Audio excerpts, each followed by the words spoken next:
Прийшли окупанти до нас в Україну, форма новенька, воєнні машини, та трохи поплавився їх інвентар. Байрактар, Байрактар. Російські танкісти сховались в кущі, щоб лаптем посьорбати довбані щі, та трохи у чах перегрівся навар. Байрактар, Байрактар. Приперли зі сходу до нас барани для восстановлення великої страни. Найкращий пастух баранячих отар. Байрактар, Байрактар. Ті, хто води всяке озброєння різне, потужні ракети, машини залізні, у нас на всі доводи є коментар. Байрактар, Байрактар. Вони захопити хотіли нас зразу, а ми зачаїли на орків образу з російських бандитів. Робить примар. Байрактар, Байрактар.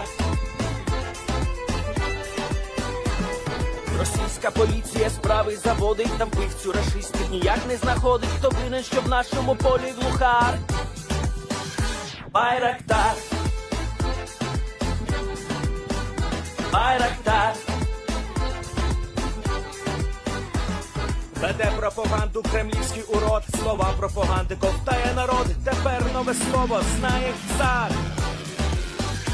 Байрактар. Байрактар. Байрактар. Байрактар. Байрактар.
Yes. The Leaf Spring Army sends its regards.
Hello, everyone. I am the Enforcer, and I'm accompanied by Enforcer Matt.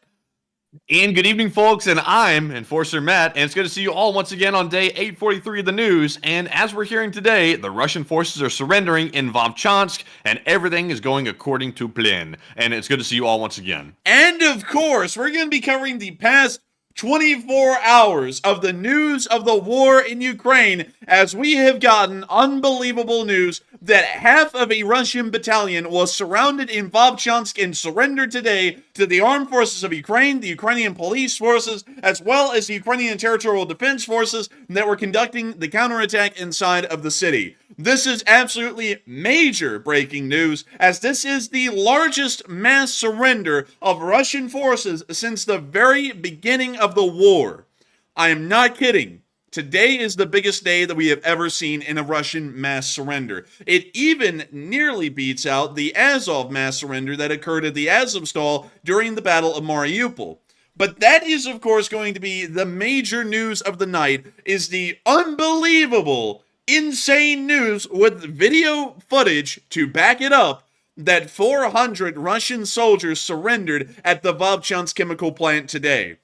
We are now going to also be covering tonight some major news of a massive gas pipe rupture that has been caused by an explosion near to the city of Saratov. We were also able to hear of other drone attacks occurring near the Shakhty area in Rostov-on-Don. We also got additional information that the Russian Federation may be pulling out some of their troops from the area of Ukraine at the exact same time as they are transporting more aging main battle tanks into the country. And not only that, we were also able to get more battlefield news of what is going on around the Seversky forest, or the Severonsky forest, and also what has been going on down in Avdiivka as well. Not only that, but we also got major news today that 2 Russian bombers, Su-24s, violated the airspace of Sweden, entering the airspace perimeter around the Gotland Island. Not only that, but we were also able to see that the German defense industry is beginning to create brand new defense vehicles for purchase by Ukrainian armed forces, something that is incredibly interesting as of today.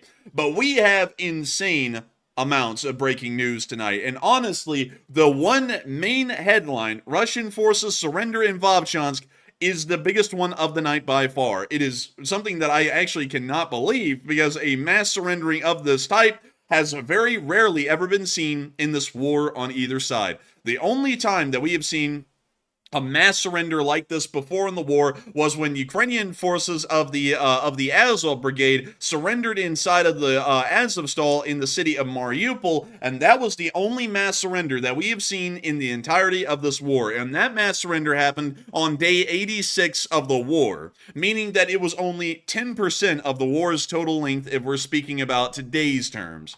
Moving on from that one mass surrender, there has never been a mass surrender of this size ever. The largest ones that we've ever seen, both by the Russians and the Ukrainians, have only reached up into the 40s and 50s. For 400 soldiers to surrender at any one given moment of this war is truly unheard of and absolutely insane. And the level of detail that had to be conducted in a battle plan to be able to conduct an encirclement to destroy or force enemy forces to surrender in detail, like we're seeing right now. But that is exactly what we saw inside of the city of Vovchansk today.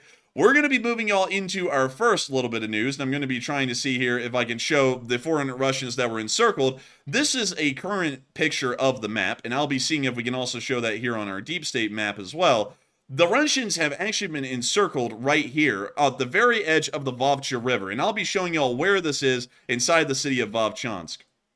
It is right here. This is the chemical factory that the Russian forces are encircled in, or were encircled in, when the mass surrender happened. From what we understand, Ukrainian forces were able to push the Russians further north, and from what we understand, they are very close to the meatpacking plant area of the city, and have been pushed out of the central hospital as well. However, for several days now, there was a massive Russian contingent of half of a battalion of 4 companies, 400 Russian soldiers, that ended up getting encircled due to the rapid advance of Ukrainian forces inside of the Vovchansk chemical plant, which we can see right here. It is called the Vovchansk Agratany Zavod, which is what this is right here. This is the building that these 400 Russian soldiers have been inside of. And as soon as this situation happened and that the Russians were encircled, the Russians immediately started to attempt breakthroughs or breakouts to try and get to these forces. There is a big difference in between a breakthrough and a breakout. The Russians were attempting a breakthrough around the brand new Ukrainian lines to try and reach the chemical plant and help these Russian forces that were encircled there to rejoin the main Russian line, and then they would all fall back as a group. The 400 soldiers inside of the factory also tried to conduct a breakout, which appears to have failed as Ukrainian forces were in such large numbers around the factory and firepower was so severe that they were not able to ever conduct a breakthrough, which means that they would pack up their positions in the chemical plant and pretty much just try and attack their way as one big group through the front lines and into the Russian main line, trying to rejoin their forces and find a way to, of course, get back in, although that poses serious issues, but that's really beyond the point. However, they were completely encircled inside of this factory. The Ukrainians got to work immediately destroying these forces in detail. Finding 400 Russian soldiers encircled in a single area is impossible in this war. It has never been seen before, and so the Ukrainians started to drop GBU laser-guided bombs onto the chemical plant, which we can see right here. Once again, the same outline of the chemical plant earlier. We can also see the Vovchansk River just off to the right side of the screen. And right here, you will see the Ukrainian Air Force dropping GBU laser-guided bombs onto the chemical plant. We see one right there. And we can see several more hitting the exact same building.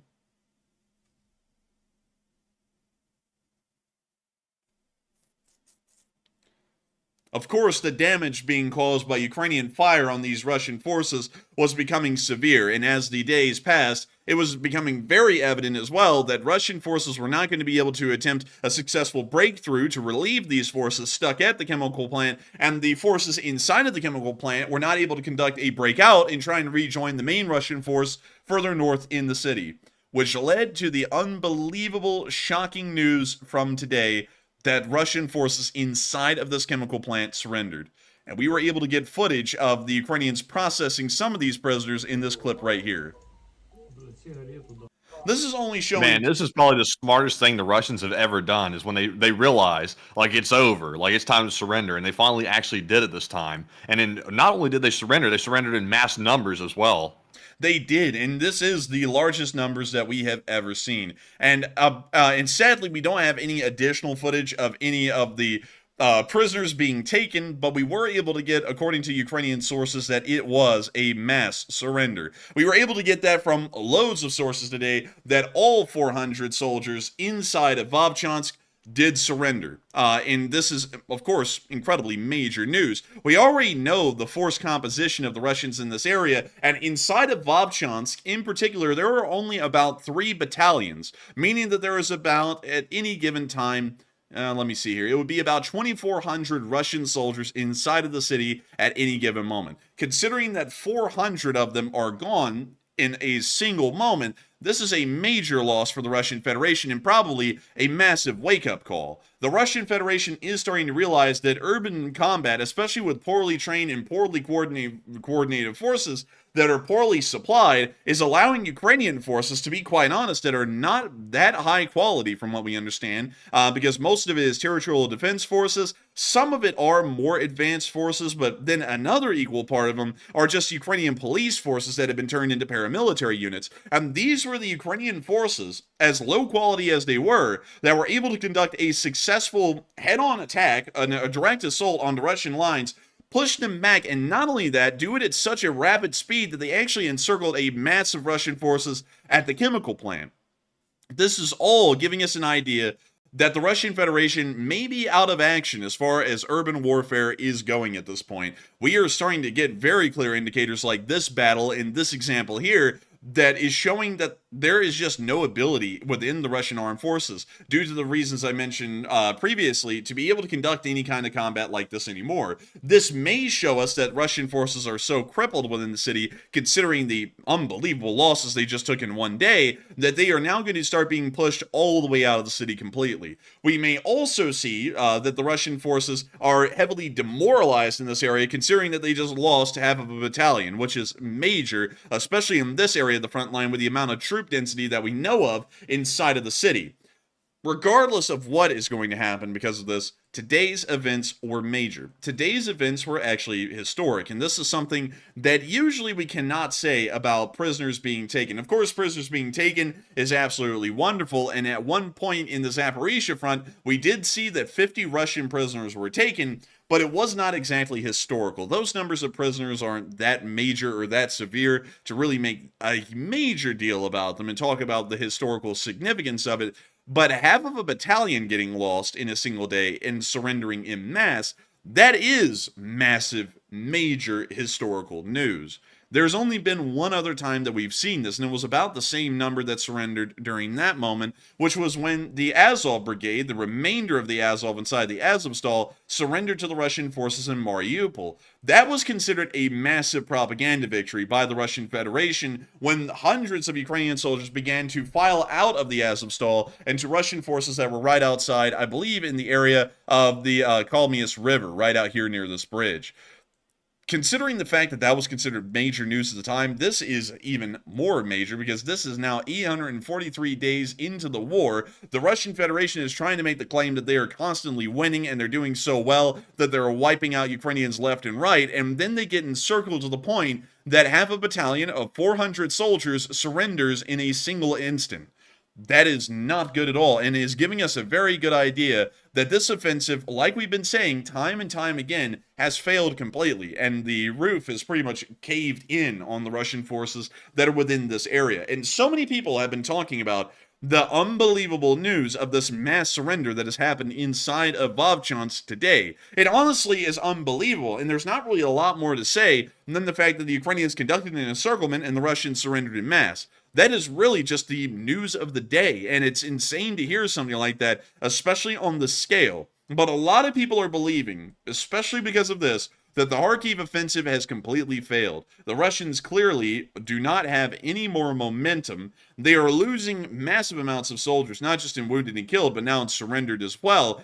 In this offensive, they clearly are not going to be able to achieve any of their objectives that have been laid out by the Russian government, whether that was to take the city of Kharkiv or create a sanitary zone, as they were wanting to call it in the area. None of that will ever longer be possible. Clearly, that is the case. But Matthew, a load of people have been talking about this today, and a lot of people have been putting in their thoughts on this Russian mass surrender, and a lot of people are believing that the Russian offensive has completely failed, especially in the Vovchansk area. Some people are saying that this is all the aftermath of Russian failure, especially within the city of Vovchansk, considering that they've not really been able to make any forward progress within the city. Some people are saying that it's only an isolated surrender, and they need to cut the phone lines and stop the spread of misinformation. And other people are saying that they're unsure and undecided. But a lot of people have been weighing in on this mass surrender. And Matthew, what are people saying about the mass surrender, and what are you thinking about this mass surrender, and what this means for Russian forces within the Vovchansk offensive?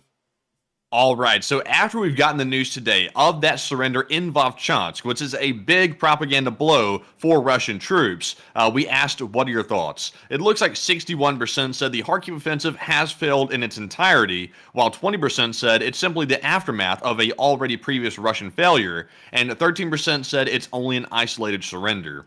And on this one, I would have to say that the Kharkiv offensive, it really, honestly, in my opinion, it failed before today. It failed a long time ago, actually, and even Putin admitted that himself. It didn't go the way he wanted it to go. Considering the fact he only got to Vovchansk, and that's where the Russians got bogged down, it really didn't make it anywhere close to the goals that Putin had set for it, which was to make it all the way to Kharkiv. The Russians got nowhere close to it. So, to me, it failed a while back, and this is simply the aftermath of that Russian failure. And we see today the Russians are demoralized, and they're actually giving up to avoid death. But, Enforcer, what say you? I would have to say that this is on a larger battlefield perspective, considering that we're now kind of getting into an in-depth explanation of what this means.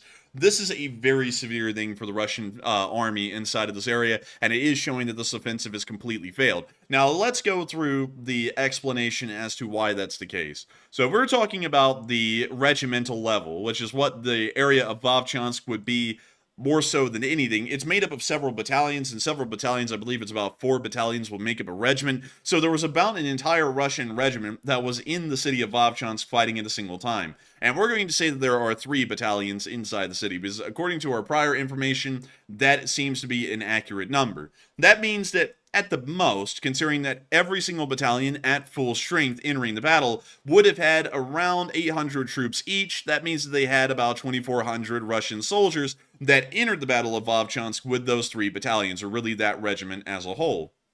As we've known, these 3 battalions have been getting ground down pretty consistently through the Battle of Vovchansk because they've been making very little progress, and the fighting inside the city has been incredibly intense. Not only that, we've seen that while the Russians are using a large amount of artillery on Ukraine inside the city, the Ukrainians are doing the same on the Russians, on the northern side of the Vovcha River, which splits the town in 2. This means that the Russians are not dealing with a 100% strength battalion or regimental situation in the city. They have already suffered losses. I would assume that most of these battalions are probably around 60 to 50% strength at this point compared to when they entered the battle, meaning that there was probably about 2,400 Russian soldiers involved in the offensive, or about 800 guys per battalion for the 3 that were there. That also means that there would have been about 30 main battle tanks and 90 armored personnel carriers dedicated to those battalion tactical groups that would have been fighting in Vovchansk as well, along with a whole bunch of support vehicles, but those really don't count for much right now, considering that we're talking about the battle side of things more so than the logistical side of things. But if those units have taken a 50 to 60%, well, really, if they're attrited to a 50 to 60% combat strength, that means that when this happened, most of those Russian units had either had so many wounded and killed that they had gotten down to around the area of 450 to 400 active soldiers in each battalion, meaning that they're all half strength. And if that number is correct, and if we were to assume that the attrition is that high, that means that 400 Russian soldiers getting surrounded in the chemical plant and surrendering didn't knock out just 400 soldiers. That pretty much has knocked out an entire active battalion within the city, considering the attrition that these battalions have most likely taken over the last month of fighting inside the city. And we also understand that they are the same battalions that entered the city, because we have not heard of any consistent combat rotations of battalions that have been fighting inside of the city of Vovchansk. So we know that attrition is going to be a major factor in the troop numbers and what kind of impact this will have on the battle. So that means that pretty much the remnants of one of the 3 battalions that's been in Vovchansk really since day 1, since the battle began, just was destroyed. It was completely wiped off of the roster, an entire battalion out of the 3. That means that the Russians probably have about 800 soldiers left, or about 1 full-strength battalion that is fighting within the entirety of the city right now. Really within the area around the meatpacking plant and the streets just a little bit south of that, but only 800 guys. 800 guys in 2 battalions, with each battalion probably fielding about 400 to 450 soldiers each. That is serious, because we do know that the Ukrainians have put a lot of forces in this area and currently hold a 4 or 5 to 1 advantage over the Russians, meaning that if the Russians have 800 guys in the city right now after the surrender, the Ukrainians probably have around 40,000 guys in the city. Well, actually, no, hang on. Hang on, everyone. Math. I'm so sorry. I knew when Maths. you started the math equation, Maths. I knew it was about to go sideways, man. I was like, oh no, not math. 4,000 guys. It's not 40,000. It's 4,000, because 40,000 would be about a good part of the Ukrainian army, the entire country. I was like, that ain't right. But beyond that, that means the Ukrainians probably have 4,000 active combat troops inside of the northern area of Vovchansk right now. And that means now the number has shifted more so from a 5 to 1 advantage, probably to a 6 or 7 to 1 advantage in Ukraine's favor. Meaning that just in the numbers game that is conducted during a war, which I'm very bad at, by the way, that means that the Ukrainians have a massive and enormous advantage over the Russians. And for the Ukrainians to be able to conduct successful counterattacks in the city, they have to have a massive numbers advantage. To give you all an idea of offensive doctrine or offensive doctrinal ideas around the world, the United States Army requires a 5 to 1 advantage in the modern day when attacking a dug-in or defensive opponent. The People's Liberation Army, which is the army of Communist China, actually requires a 5 to 1 advantage over the opponent as well. I believe it's actually almost a 7 to 1 advantage in some instances, meaning that both the United States and China seek to massively outnumber their opponent in an offensive. And right now, well, previously, the Ukrainians had the U.S. number needed to be able to conduct a counteroffensive. Right now, the Ukrainians actually have the Chinese number needed to conduct a counteroffensive, meaning that they massively outnumber the Russians that are currently in the city. And that means that they are poised for a counterattack. Now, from what we understand, if we're going to take the deep state map as a correct one, the Ukrainians are still holding this large high-rise of buildings within the central area of the city. We're going to call this the built-up area, because it's probably the best way to explain it. We're going to call the rest of the city the suburban areas, considering that they are largely single structure homes meant for single families to live in instead of a large commune block like these are. So this area here within the center of the city will be called the built-up area, and everything around it will be called the suburbs, unless if it's a specific building like this one up here, which was some sort of an older factory. We'll call that an older factory or something along those lines. So now with the Ukrainians having a near 7-1 advantage over the Russians after the mass surrender of the Russian forces today, this means that the Ukrainians could start to conduct a counteroffensive and face little to no resistance, simply because they have a massive numbers advantage. And because of that massive numbers advantage, they also have a massive firepower advantage as well, to be thrown at really any part of the city. Considering that, and considering if we were to take this deep state map as being accurate information, although we understand that the Russians have been pushed out of this area right here in the southern tip, we will take it as at face value right now to talk about the possibility of a Ukrainian counterattack. The Ukrainians will most likely use this built-up area, not to get into too much of an OPSEC thing, just talking hypotheticals here to explain why this is such a big deal about the 400 Russians surrendering. The Ukrainians can move forces into the built-up area, considering that it would be able to house a higher amount of troop density and keep them a little safe. They will be able to build up forces here and try and conduct a counterattack to push across this suburban area, and specifically over this little school, the Vovchansk school number 1, and try and move to block the Russians from retreating out of this area. That means that not only were they able to conduct one encirclement at the chemical plant, they will then also be able to conduct, if they are able to do this rapidly, a second encirclement around the area of the Vovchansk Central Hospital, which is just down here, but appears to still be, at this moment, out of Russian control or hardly in their control based off of the deep state map. If they were to encircle the Central Hospital, or the area south of that, that means that the Ukrainians will most likely be able to force another several hundred Russian soldiers into surrendering. Although we also understand that probably the remnants of another half battalion that is surviving right now in the battle is probably around the built-up area, meaning that the Ukrainians probably would have some resistance trying to push westwards and towards the Vovcha River to try and cut off the Russians down here. However, if they were able to conduct that successfully, that will be probably 200 to 300 more Russian soldiers that will end up being encircled and will be combat ineffective beyond that point. All the Ukrainians would have to do is hold that area, make sure that they're not able to conduct a breakout or conduct any kind of relief efforts for those forces, and they would eventually surrender due to attrition. Just running out of supplies like food and water would eventually lead them to surrender. The Ukrainians could then focus on the pretty much completely decimated battalion and the half battalion that would exist within the northern area of Vovchansk.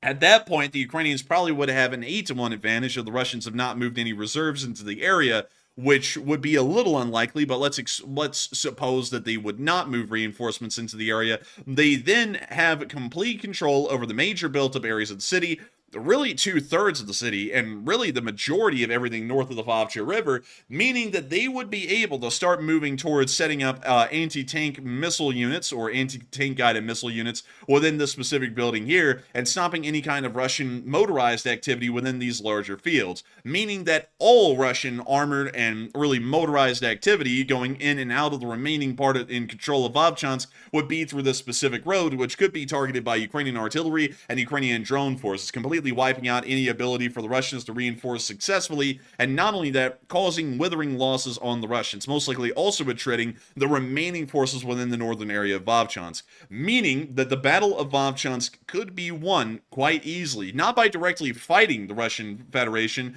but conducting similar encirclements like the one we saw today. And right now, because of this massive gap of Russian soldiers that has just been created in the Russian lines, the Ukrainians would probably be very apt to conduct, well, in a perfect zone of mind to try and conduct a counteroffensive at this moment and seize the opportunity that they've been given on a silver platter for the most part. And so with that, I hope that does address that the best I can about why this is a massive deal for the Ukrainians, why this is showing that the Kharkiv offensive has been a failure, and also why the Ukrainians will be able to probably have a lot easier time counterattacking in Vovchansk, one of the most difficult areas of the counteroffensive currently, because of this massive development that happened today. And so with that, I hope that does address that incredibly well about what we may be seeing in the future, or really the importance of the surrender, the mass surrender that occurred by the Russians today. And meanwhile, we also got to see outside of the mass surrender that apparently a Russian BMP was also destroyed on the outskirts of the city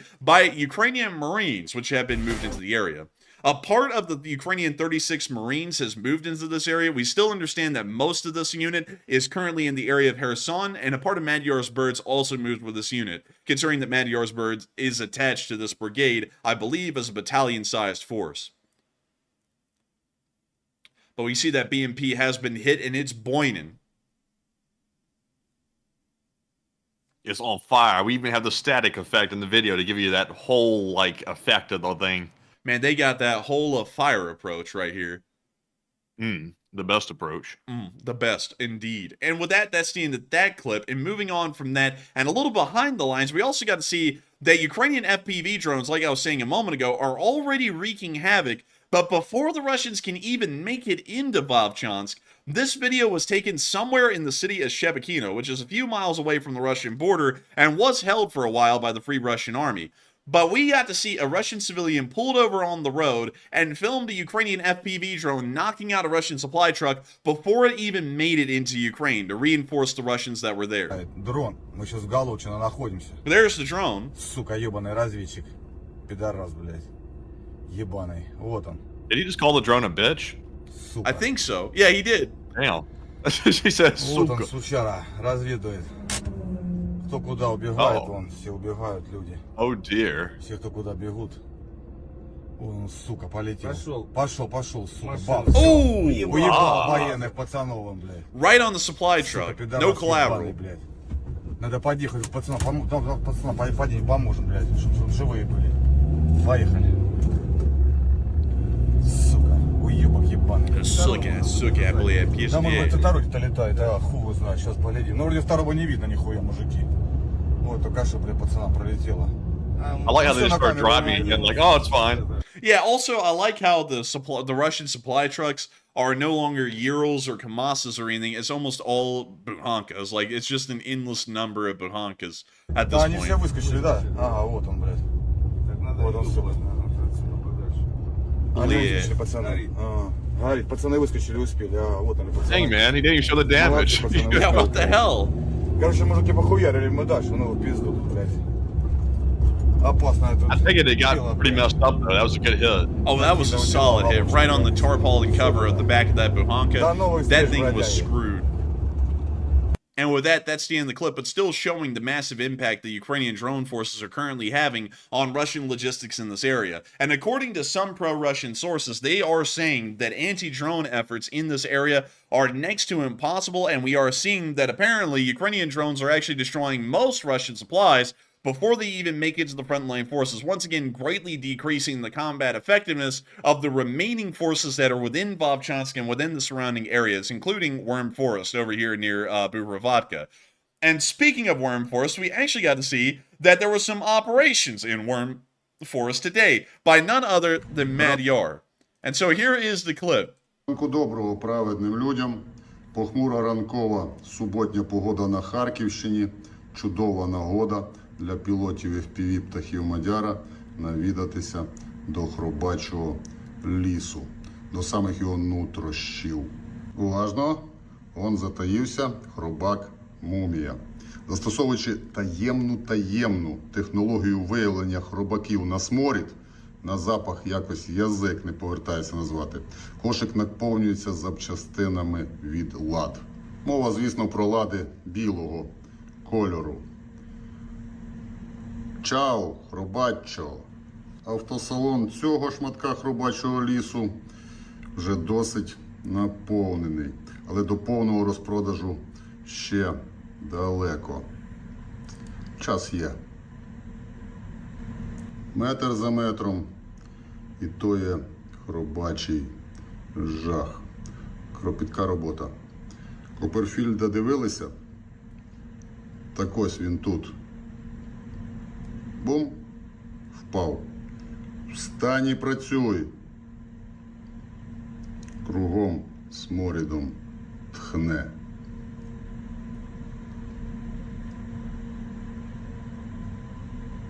Man, I'm not gonna lie. If I was a Russian in the forest like this, and I just happened to see like a drone come like slowly creeping around a corner, I'd be in disbelief. I wouldn't even know what to do. I'd be like, "There's no way that thing just made it through this whole forest like that." Dude, it's just like creeping around like a little animal down there. У хробачому лісі. Що тут, що тут? Каски на голові носять на позиціях. Хробаки. See them showing a helmet. As the drone is flying so low, it's actually throwing up some leaves. Оп, хробак побіг за кущі. Уважні побачать. Еспеха намалювалися. Заглянемо? Зараз. Больк? Bulk? Bolka? Драма. Ну, заряджений дрон. Oh, no way. Dang. Те відео не буде містити кривавих вйо. Щоб ви то відео справді побачили, а не просто в бан його жбурнули разом зі сторінкою. No way, no, cap. I'm calling cap on Поповні that. ряди пілотів команди Кліми FPV птахів Мадяра, і ти будеш робити те саме. Ми завжди шукаємо пілотів. Тепер важлива інформація. 40 годин з початку збору 13 червня, сьогодні 14 червня ранок, 21,5 мільйон гривень з 25 оголошених до збору зібрано вами завдяки надзусиллям. Dude, I can't believe this drone is actually moving around like some person walking through the woods. Розповсюдили інформацію. Я дуже вдячний спільноті Ніколаївського Ванька і йому особисто за те, що він відгукнувся і підтримав вчора ввечері цей збір. Я вдячний спільнотам Базар Куражу Київського, Діми Монатіка і всім іншим, котрі без додаткових прохань негайно розповсюдили ту інформацію, що дозволяє нам короткі терміни, я так вважаю, що ми сьогодні-завтра той збір закінчимо, отримати від вас ті важливі для нас донати. And what in the world is body art going on about? I have no idea. I'm like, I don't know. Від форм повідомлення не було кисляковим. Ну, а основні в'йо, як завжди, підготую, коли буде трохи більше часу, і в більшості для телеграм-каналу, бо ті бани запецали. Працюємо з вашою підтримкою та допомогою. Щиро вдячні. 40 годин, 21,5 мільйон з 25 оголошених. Нема слів, уклінне спасибі. And the drone is still moving through the woods. 414-й окремий батальйон ударних безпілотних систем морської піхоти ЗСУ у лісах Харківщини та хащах за поребриком. А підібрав лайтове. Дірку бачите? And it's still going. It still hasn't found anyone, but it's still going. Тра-та-та, тра-та-та. Ra-da-da, ra-da-da, ra-da-da. Занурення. Oh, and they got it in. Ну та й бум. Що тут в тому лісі тільки не стоїть? Плюм. Блюм. Фаєр. Fire. Конспіратори хренові. Добре. Пук. О, цей багі поновіше. Айда. Сам собі обіцяв, що коротеньке відео запишу, але... Бо часу бракує і вас, флудити не хочу, але ж мушу і зовні. Oh, we got a little desert cross here cooking. Це цукерок нічний, на котрому той багі зупинився. Ну, а хлопчики, пілоти FPV його трохи довели до стану неремонтопригодності. Але хащі тут майреальні. Все, гарного дня, зроблю велику нарізку. Ще раз дякую за підтримку. Давайте доб'ємо той збір і обіцяю вас певний час не турбувати нічим, окрім гарних в'йо і об'єктивну інформацію з різних напрямків фронту, де ми зараз відбуваємо бойові завдання. And with that, that's the end of the clip, but still, really interesting to see Madhyar out there doing his thing and showing what the drone forces are doing in that area. Meanwhile, we also got to see that some elements of the 3rd Brigade were also in the area as well, and apparently stopped a Russian counterattack seeking to unfoot Ukraine's counteroffensive that is currently going on right now. Атлет. Oh, hello. Как принял? Oh, hello По правому there. флангу. Oh, hello.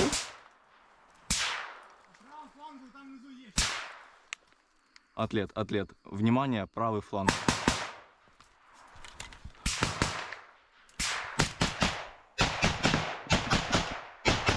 Обстановка -1. Другие кричат вперед. Плюс-минус 50, как принял. Атлет.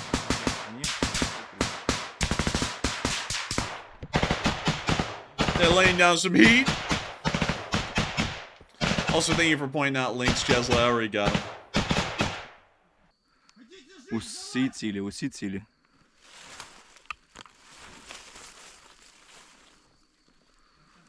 Да. Блять, можно, но я не думаю, что это доцільно.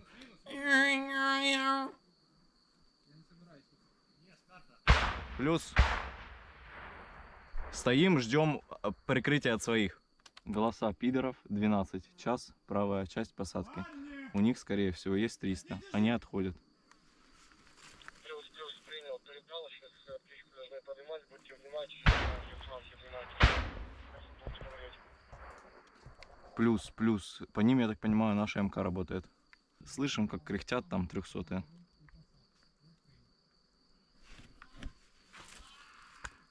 That, Правый фланг. let's see, it sounded like one Russian did not have a fun time out there. Навали правый фланг.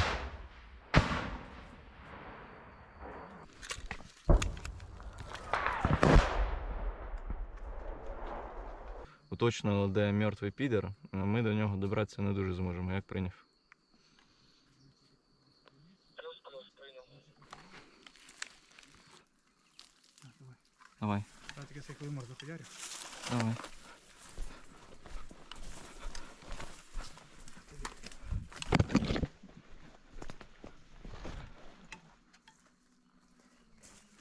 You now see them continuing to move around the woods, trying to reposition to get the drop on the Russians.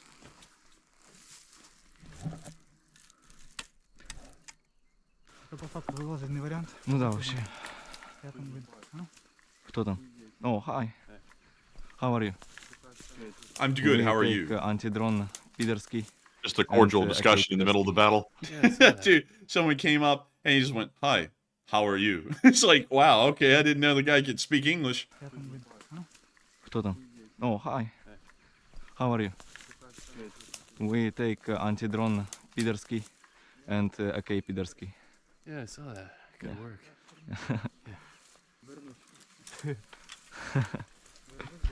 Все, мужчины, Man, that laugh was like, he said so much of that laugh.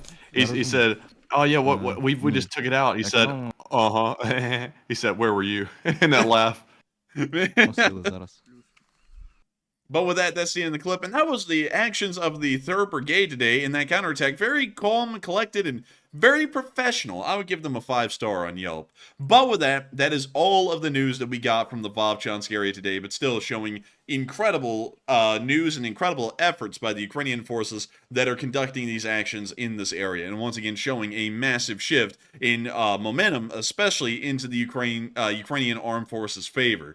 Meanwhile, inside of the Russian Federation, we also got to see that apparently in Saratov, a massive pipe explosion happened. Wow. Wow, that's so impressive. That mash is almost as big as that fire. Yeah. Man, and look at that. I mean, that thing's a nice little charbroiling fire right there.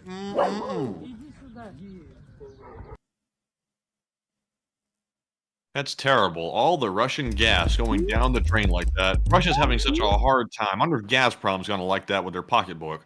Man, I don't know, man. And I mean, their stocks are certainly going to be plummeting from this or the other thing that's going on right now in the stock market.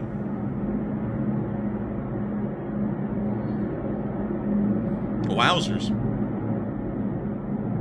This happened pretty far away from the Ukrainian front line, or excuse me, the Ukrainian border as well, didn't it? It was pretty far off the border. It wasn't that far. Like, it wasn't as far as, like, say, like Kazan or Naberezhny Chelny, where we have seen other strikes occur, or Izhevsk or Vovchansk. But this was a pretty good ways away from the active front line right now. Saratov is an area that we've seen stricken previously, and let me see if I can get you all a distance here. Saratov is about 400 miles away from the nearest Ukrainian front line, or the nearest available spot to fire from. Or we could measure that as about 375 miles at the closest. So it's not exactly close to Ukraine, but it isn't the farthest away that we've seen either. But still, a very impressive attack by the Ukrainians to knock out a very important pipeline within the area, at least for a while. Meanwhile, I wonder if it was because of like some incompetence, or was it because the Russian was smoking somewhere where they shouldn't be smoking, or what? Maybe a partisan. Probably a partisan, because pipelines like that usually don't explode. Usually they leak. But explosions like that are very rare. So usually a partisan attack or a drone attack, not really Russian incompetence, because Russian incompetence would lead to a leak, but not to a massive explosion and fire from a pipeline rupture, most times at least. But moving on from that and into the area around the Gotland Island, which we've heard some very interesting and concerning news from today, we were able to hear that 2 Russian Su-24s have breached Swedish airspace. According to the information we have, these 2 Su-24 bombers violated Swedish airspace briefly east of the Gotland Island on Friday afternoon. Swedish Air Force informed everyone on Saturday. The Russian action is not acceptable and shows a lack of respect for our territorial integrity. We followed the entire process and were there to intervene, according to the chief of the Swedish Air Force, Major General Jonas Wickman, according to his statement, showing that the Swedes are once again facing off the Russians, but nevertheless, the Russian Federation is also attempting to try and challenge or test Western forces and NATO forces on what their reaction times could be, or how aware or astute they really are. And a lot of people have been talking about this Su-24, or this flight of Su-24s violating Swedish airspace today, and what this could possibly mean going on into the future. And a lot of people are believing that Russia is testing the West, and this is not good at all. Some people are saying that it's not entirely uncommon in reality. Some others are saying that it's fine and ended peacefully, and others are a little bit unsure and undecided. But Matthew, what are people thinking about this, and what are you thinking about this breach of Swedish airspace? All right, so now that we've learned that a small little Russian plane has made their way into Swedish airspace, but it was chased off though, we are asking, what are your thoughts? 57% said not good because Russia is testing the West, 30% said it's not entirely uncommon, and 7% said it's fine because it ended peacefully. And on this one, honestly, I want to say that it's probably just Russia poking the bear. That's probably what they're doing here, or poking the lion that is NATO, because there's really no benefit to them doing this that I can see, except for just trying to piss off NATO, and that appears to be what they've been doing for several months and years, in fact. So it's not entirely uncommon. The last time this happened was in 2022, and this is the most recent one. So about 2 years ago this happened. And also, in addition to this one, Finland had a airspace violation as well the other day. So it seems like Russia is doing this to pretty much all those states around that area. So, you know, it's not entirely uncommon. But Enforcer, what say you? It's not entirely uncommon. It is a little concerning, though, to see that they're trying to test Russian, well, really Western air defenses or air defense perimeters, Western radars and Western react times. It is a little bit concerning to see something like that, but at the same time, it is not too concerning. The Russian Federation is not starting a war with NATO. These things kind of do happen on and off with really everyone. The United States sends our B-52s towards Russian airspace to see what the Russian response and reaction time will be. Sometimes we actually end up flying a little bit into Russian airspace and then get turned around. But it's all to try and get an idea of what the reaction and response time would be in a hypothetical scenario like that, which would help the Russians to try and at least strategize or game plan in the future, a lot like we do, and we do the same thing to the Russians. So it's not that concerning, it's more so status quo, nothing really to get that concerned about, but still a little bit interesting to hear that something like that did happen, and that the Swedes waited until today to make the statement about it, instead of saying it when it happened yesterday. But with that, I hope that does address that at least the best I can. And with that, we're now going to be moving on from that little bit of news with Sweden, and we're now going to be moving on down into Germany, because we actually got to see that Germany is introducing a brand new kind of AA system specifically for Ukraine. Now, I got a picture of this thing today, and it was deleted, which is wonderful. And so let me see really quickly if I can go find this thing. Skynex, Leopard. Let's see here. Second, let me make sure to spell that right. Skynex on Leopard. Skynex on Leopard. Where in the world is it? See, hang on, y'all. Hang on, y'all. Hang on. Hang on a minute. Hang on a minute. All right, so to try and explain this thing the best I can, because I cannot find a picture of it, what this vehicle was is it was a Leopard 2. So I'll show you all a picture of it. It was a Leopard 2, like this one, with the camouflage net on it, or more so like this. And they removed the main turret from the tank, and they replaced the main turret with a Skynex air defense system. And I believe they called this thing the Skynex 35, or something along those lines. But what it is supposed to be is a brand new kind of tracked, self-propelled anti-aircraft gun that can be used in an anti-drone role in Ukraine, and has been unveiled by Rheinmetall specifically for the Ukrainian market, if they wanted to purchase these kinds of weapon systems. We haven't really seen a lot of interest from the Ukrainians yet, considering that this is the first day that it's been unveiled publicly and they made a mention of this thing. But nevertheless, it is really interesting to hear that the German defense industry is attempting to innovate specifically for the Ukrainian market and are trying to come up with a pretty decently armored anti-air system that uses the Skynex turret. To be quite honest with y'all, I don't know why it would need to be on a Leopard 2 hull. That would just make it a little bit less maneuverable and a lot more costly maintenance-wise and a little bit more complicated. Really, just giving them a normal Skynex air defense system like this mounted onto a Mancat would kind of do the job. So I don't really know why in the world they put it on a Leopard, and sadly I don't have the picture to show y'all, but it was pretty cool, and it was pretty neat to see an actual main battle tank with an anti-air turret. But with that, I hope I was able to address that well without actually having a picture to show y'all, unfortunately, because it was removed. But moving on from that and out of Germany, it is now time for us to move on over here into our location unknowns. And we actually have a couple of interesting ones tonight. But before we get into them, I want to make sure that we cover something that the Institute for the Study of War said today that was pretty interesting. The Institute for the Study of War made a statement. I gotta say that the Institute for the Study of War has been pretty on the nail with a lot of their assessments throughout most of the war. So just putting that out there, the Institute for the Study of War is a pretty credible source, and we have used them a couple of times here on this channel. But they said that Putin sees Ukraine as a prerequisite for waging war with NATO, meaning that they have to win the war in Ukraine first before they move on to the rest of NATO. And a lot of people have been talking about this statement made by the Institute for the Study of War today and saying whether they agree or disagree with it. And a lot of people are saying that yes, Russia must get Ukraine before they move on to NATO at large. Other people are saying that Russia would never attack NATO, as such a thing would be suicidal. Some others are saying that Russia might attack NATO without it, which is still suicidal, but meaning that they don't really need Ukraine to do it. And others are a little bit unsure about this, but a lot of people are weighing in on this. And Matthew, what are people saying about this statement that the Institute for the Study of War has made today? And what do you think about it? What is your opinion on it? So about 54% of the audience said yes, Russia must get Ukraine before they attack NATO, while 25% said Russia will never attack NATO, and 14% said Russia might attack NATO without taking Ukraine first.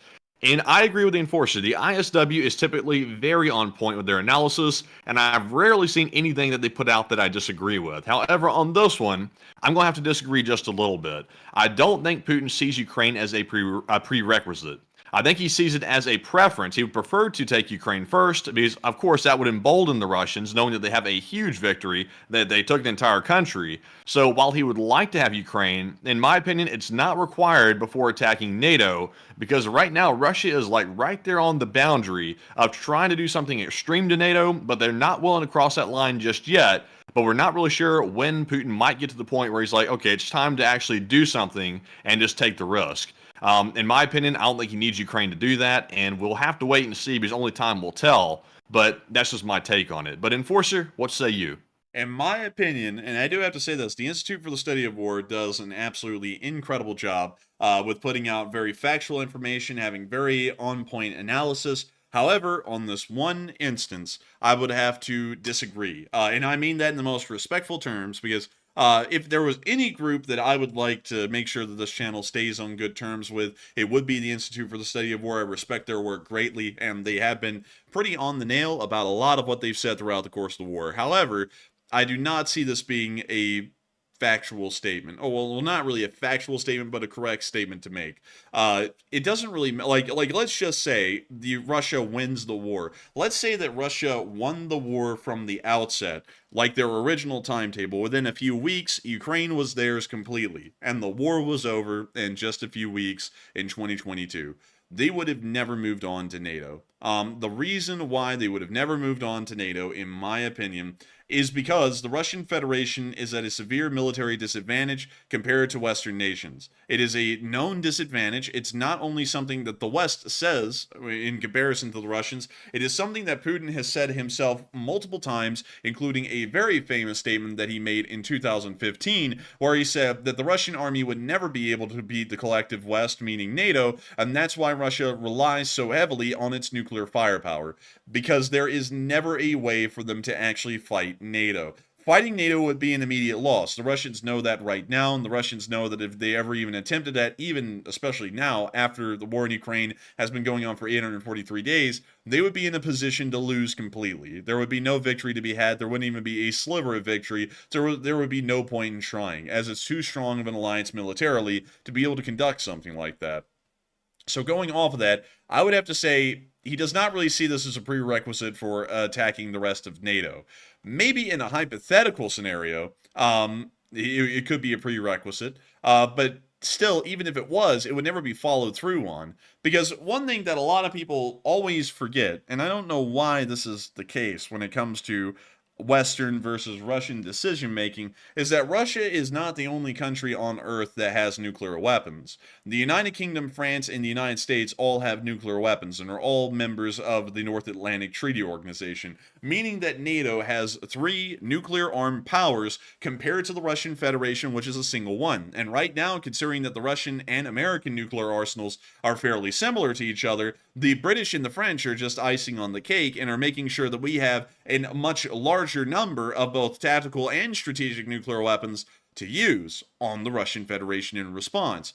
It just would not end well, and it's something that I think is a little bit fantastical, if you want to call it that, to try and say that they would attempt to try and fight NATO. Because not only would they lose on the conventional level, they of course would lose on the nuclear level. And if they wanted to, for some reason, to try and destroy the world and kill themselves in the process, they could try and conduct this war, but it wouldn't end up with any kind of a winning scenario for the Russians. It just never would. And so I would have to say this seems to me to be not that accurate of a statement. Now, I do respect the Institute for the Study of War, and this one thing isn't going to make me strip my respect for them. It's really more so of an opinion, or more so their analysis, but I would generally have to agree with it. Well, I would generally have to disagree with it, actually, because I don't really think it's based in a good reality. And that's one thing that I also like to say, is that while we do talk about on this channel about Russian imperial ambitions of pretty much bringing back the Russian Empire by claiming parts of the Baltics, parts of Poland and Ukraine, as well as Moldova, and also the Caucasus Mountain region, it's something that will never happen, specifically because of NATO. NATO makes sure that the Baltics and Poland, which are big parts of Russia trying to realize the Ruski Mir, it will make sure that it never happens because we're nuclear armed. The Baltics and Poland may as well be nuclear armed because they are a part of NATO, and because the United States, the United Kingdom, and France are their allies as required by treaty, as a part of the NATO's charter. So going off of that, that would never happen. I mean, if Putin wins the war, what is he going to do? Great, let me fight the Baltics, and let me completely ignore the reality that not only will the British, the French, the Germans, and the Polish fight in that war, But then the United States, the largest military in the world by spending power, by air power, by really every metric that you can imagine, is going to be involved in the Baltics. So let me just ignore that completely and try and start a war to take these nations, although it would be a losing fight from the start because of who their allies are. That seems to me to be a pretty asinine kind of a thing, to think that would be possible. And of course, if Putin does win the war, his eyes will be on Eastern Europe, but he'll never be able to achieve those goals. That's the reality of it, because he knows that the only way he would be able to do that is to nuke us, and that means that we're going to nuke them, and then that's a lose-lose in the end. But with that, I hope that does address that the best I can, at least in my opinion. And also, a lot of people have been saying that Ukraine says that it's not opposed to negotiations with Russia at the next peace summit. And a lot of people are wondering, is it really worthwhile for the Ukrainians to even bring that up, especially considering that we're talking about the Russians expanding on into the rest of Europe and Ukraine being a prerequisite for really Russian domination of Eastern Europe and a reforming of the Russian Empire? A lot of people are wondering, should Ukraine even talk to a country like that? And some people are saying that Putin isn't ready yet. He isn't ready. Other people are saying that they should never negotiate with terrorists. Some people are saying that they should entertain talks, and others are saying that they're undecided. But Matthew, what are people really saying, and what are you thinking about that idea? All right, so we're addressing this poll very early. It's been up for about 2 minutes. But we see here that 35% of the people said no, because Putin really is not ready yet. He's not ready to discuss peace. 34% said to never negotiate with the terrorists that are Russia. And 26% said yes, Ukraine should entertain the talks.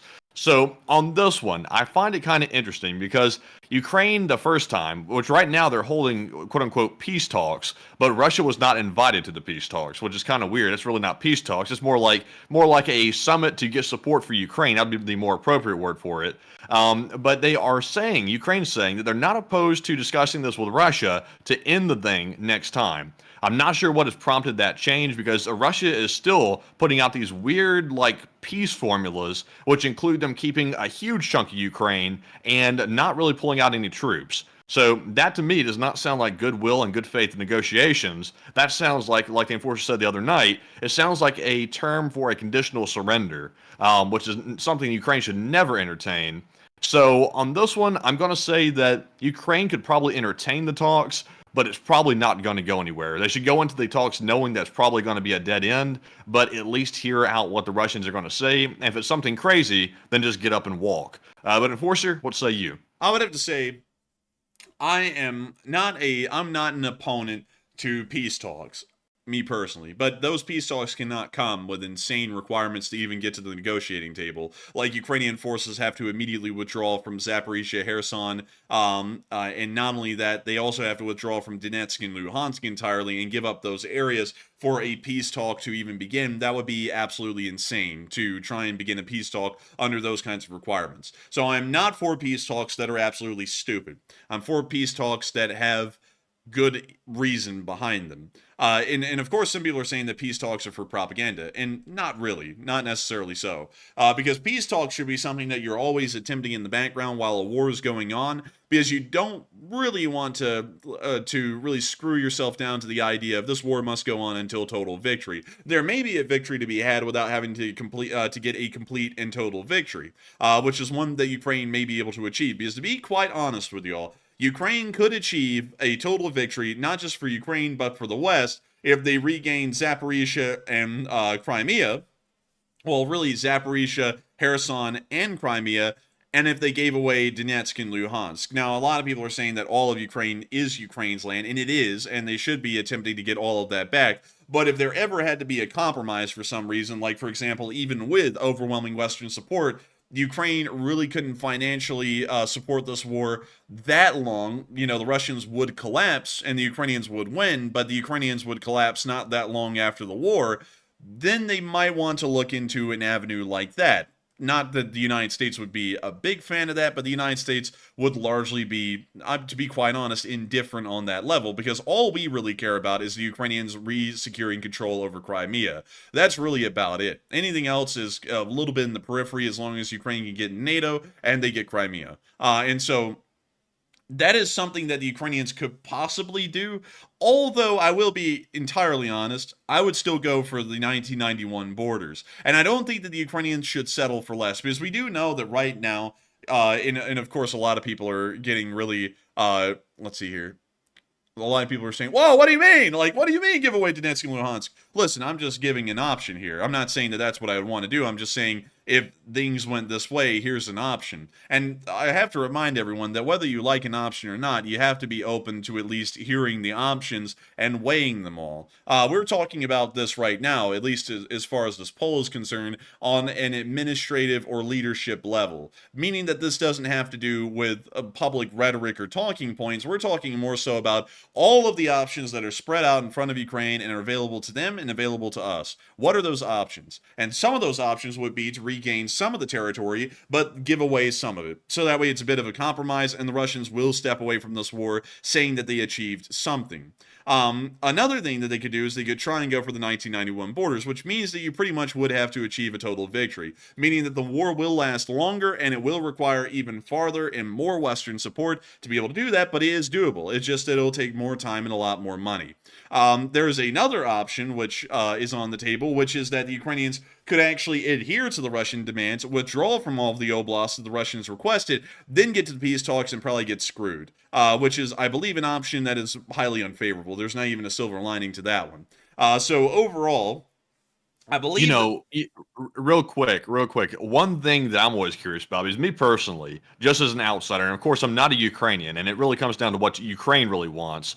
I personally don't think Ukraine should give away any land because they've gotten too far deep into this conflict and too many losses to simply say, let's give away part of it. I know that might make more sense to give away maybe a piece of it and to stop the killing and fighting, but in my opinion, it's really about what the Ukrainians want. The only catch is, though, there has not been an election in Ukraine. So Zelenskyy is obviously keeping the war going. He's fighting for the Ukrainian land, and there's no real opposition just yet saying that maybe the war ought to come to an end, and because there's no elections being held. So there's really no way for the people to really speak up and say, we want to vote the new guy in who wants to basically compromise, or we want to vote for Zelenskyy who's going to keep fighting the war to the very end and try to get all of our land back. Because right now we really don't know what the Ukrainian people want as a whole, but there's simply no way to ask.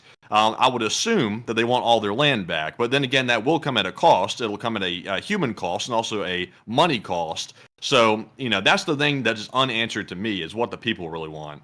I would say that at least at this moment, I would completely agree with you on reclaiming all of their land. And it appears, and this is something I do have to say is a little bit annoying, folks.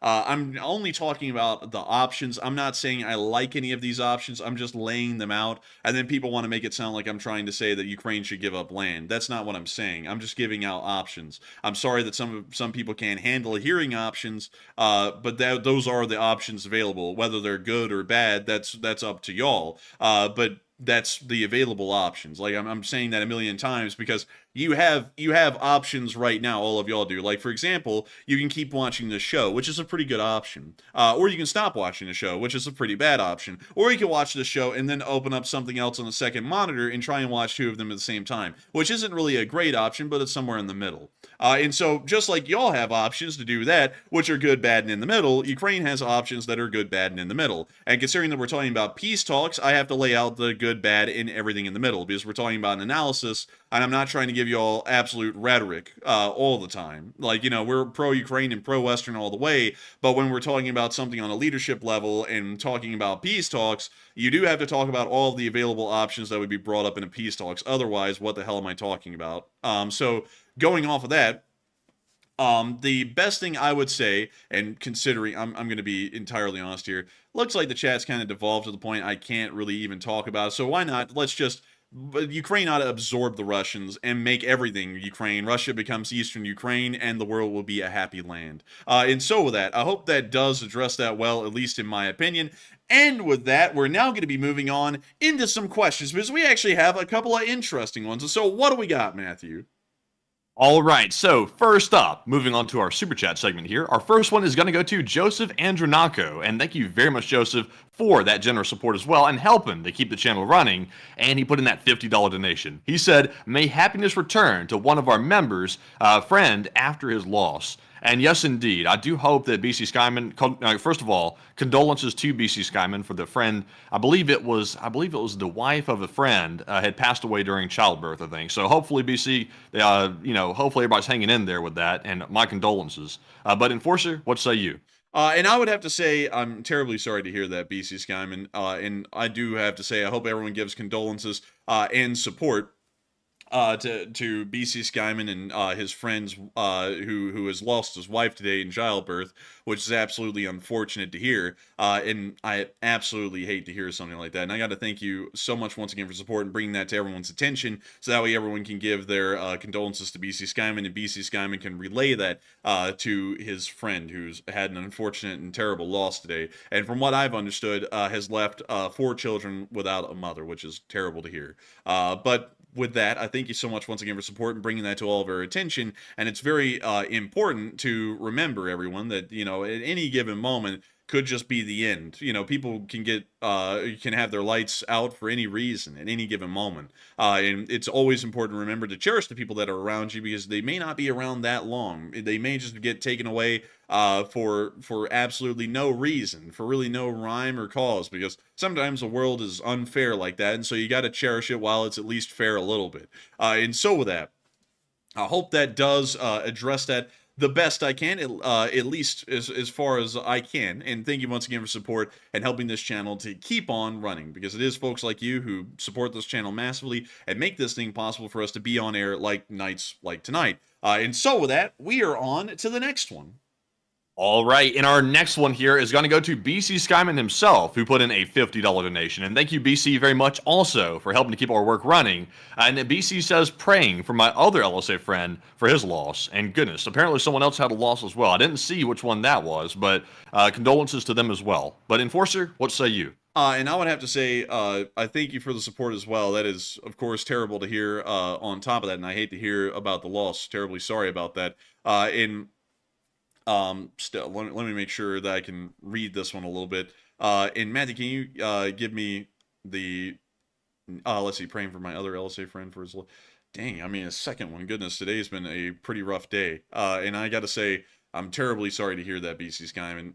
It sounds like it's been a pretty rough week so far. But I hope that things are on the up and up, and I hope that you were able to at least your friend was able to cherish time with his wife before her unfortunate passing. And I hope things went well with the other passing that has occurred. But still, thank you so much once again for support, BC Skyman, and helping this channel to keep on running, because it is folks like you who help to make this thing possible and help us to keep this thing running day in and day out. And also, BC Skyman, quick note, I just want to make sure to shoot this out to you while it is in motion. I did send an email to you today about sending forward the Leukomed bandages. Just wanted to make sure that you know that, so if you got an email that claims it's me, it is me. And it's from a specific email that's connected to the channel. But I just want to make sure you knew that, so that way we can make sure to ship those forward as soon as possible, because I got 150 of them, and I want to make sure that Yuri can take them over to Ukraine, and at least we can continue to do some good while we're hearing about such unfortunate tragedies today. But still, thank you so much once again. I hope that does address that the best I can. And thank you, BC Skyman, for being an absolute legend. And I hope that everyone is giving massive condolences to all the folks who have lost loved ones today. And so with that, thank you so much once again. I hope that does address that well. And we are on to the final question of the segment, and then we're going to be moving on back into the news. All right, and this one's going to go to Susan Janowski, who puts in a $50 donation. And thank you very much, Susan, for that very generous $50 support. Hey!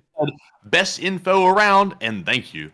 And thank you so much, Susan Janowski, for the support. And thank you for saying that it's the best info around. We try and make sure that it is the best info possible. I try and make sure that we put some good analysis into this, because while we are pro-Ukrainian, I try and make the analysis as neutral as possible. Whether that's appreciated or not, that's a whole other thing. But we do try our best to make sure that the info is as balanced and as factual as we can possibly make it. And so I got to thank you greatly once again, Susan Janowski, once again for the support and helping this channel to keep on running, because it is folks like you who help to make this thing possible and help us to keep this thing running day in and day out, making sure that we can keep this channel running and keep the news going on out there. And so with that, thank you so much once again. And we are now going to be moving on from this question segment and on into the location unknowns, because we actually have a couple of interesting ones tonight, like a MTLB on maneuvers, which we have to mute the music for, but we can see the MTLB right there. as a whole bunch of Ukrainian soldiers are standing around and watching it. And look at it go. That goofy Chad music. I don't even know why they use that, man. Oh, it's pretty tough. And that's the end of that clip, but still showing a neat little MTLB. Moving on from that and into our next one, we also got to see that more ammunition was being provided for the front lines, according to Ukrainian report from officer. That's all it says right there. It's just officer. That's it. But anyways, according to the Telegram post, the news on ammunition is getting better and better. Not only artillery brigades are starting to receive shells, but also conventional mechanized brigades, which not long ago were less supplied with artillery ammunition. So the trend is improving. However, there are more frequent problems with barrel wear, which need to be noticed in time, and the gun sent for repair. But it still seems as though things are on the up and up in the frontline condition as far as ammunition is concerned at this moment. And we also got to get a little bit of a Russian casualty report. Oh My good 12 Bobcats. Oh my god. And look at that. 30, wait a minute, 20 tanks, 37 artillery. What the hell is that?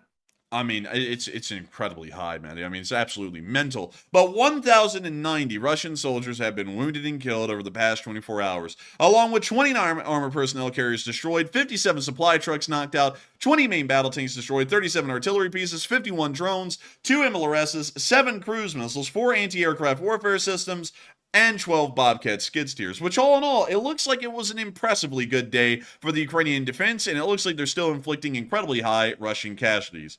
Moving on from that little bit of news and the location unknowns and on down into the front lines, we got to see that near Vovchansk, an M777 ended up destroying a D-30 artillery piece in counter battery fire today. The video loads and plays, and the video is not loading nor is it playing. But that D-30 was right there in that plume of smoke and got blown to high heaven, which was wonderful to see. Moving on from that and down to the area of Crimea, we also got to see a Ukrainian M777 destroying a Mr. B. Hey, yo, what's up, Mr. B? And we can see right here, the Mr. B getting hit. Daboosh! They put Ultra HD 4K. This is not 4K, no cap. Hell no. Look at that. This is like 280. This is like 180p. Dude, this is like 280 or something, like 144. But we can see that. I guess they can say that the Russians were caught in 4K Ultra HD. What the hell? What the hell? They put what was that? They put up a crusty, cooked up SpongeBob and Mr. Krabs up there, dude. Oh, man, they aren't insulting SpongeBob by calling those the Russians. Like, I hope. I think they're saying that the Russians were cooked like that. But anyways, we can see the artillery still coming down.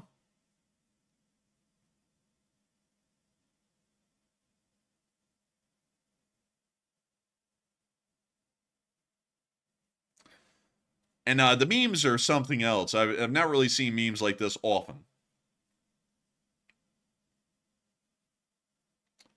And Marvelous Matt said the stream is choppy. I'd have that checked out by a doctor. But with that, we're now going to be moving on from that little bit of news and on into our next one down near Crimea, where we also got to see a Russian truck getting hit near Lehman. Check it out. Oh, блядь! Побега!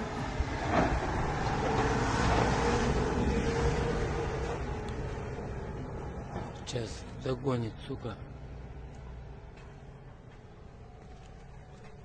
Real quick, I just got a comment.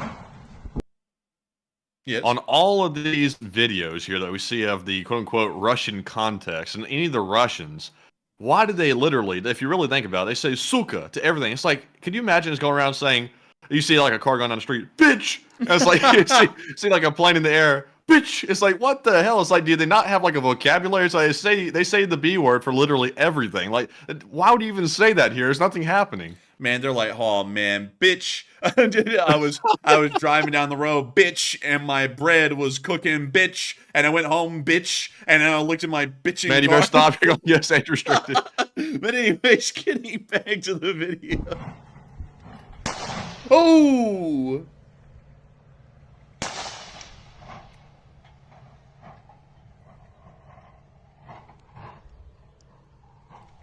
Oh!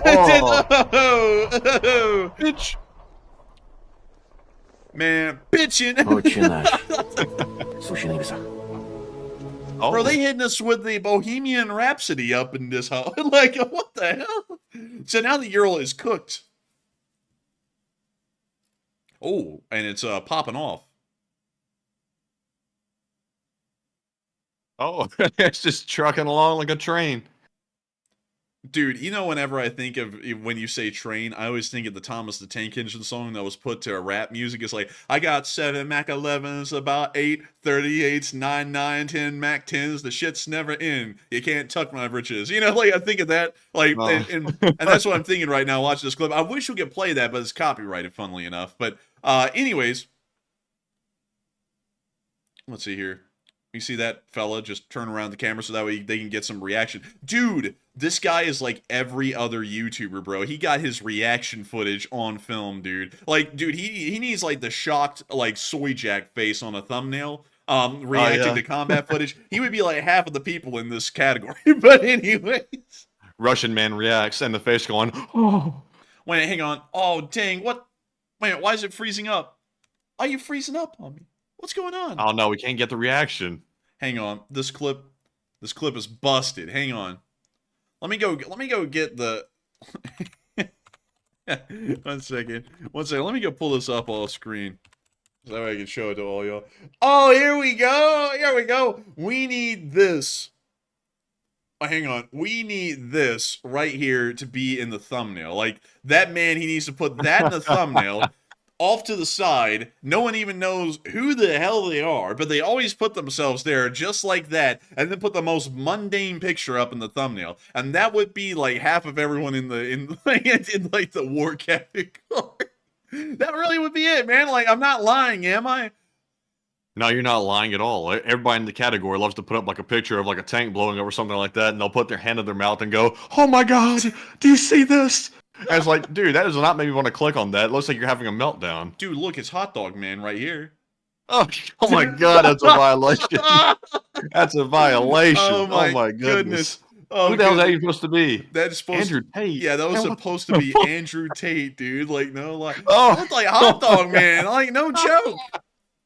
Oh my God. They violated multiple people with that one. Dude, that was an actual war crime capable of being brought to the Hague right there. It's like, geez, you murdered the man. Oh. Like, but there it goes. It's still crackling. It's like some cracklings out there. And he's about to turn the camera back around again.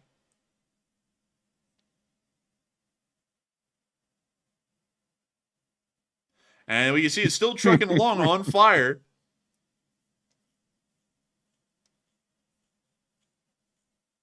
That fire the smoke is starting to get a little bit blacker coming from that fire. You still laughing at those soy jacks? Oh dear.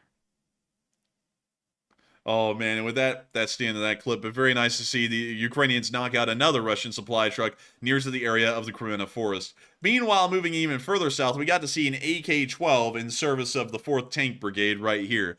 Nothing much more to show on that one, just kind of cool to see an AK-12 again. And so we're going to be moving on from that and further down the line and into the area around Avdiivka, where we got to see the Russian mortar position was destroyed.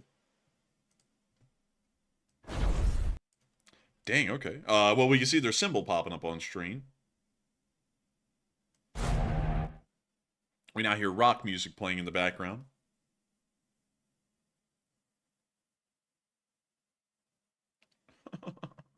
Oh man, I just saw someone say something to Matthew in the chat, and I was like, "Oh, I wouldn't do that." Like, yeah, I mean, it seems like a great thing, but you know, there's a caveat to that. But we can see the drones. Oh man, please like me, please clap. Oh man, huge congrats, bro. Hey, bro, why you blocking me? What the hell?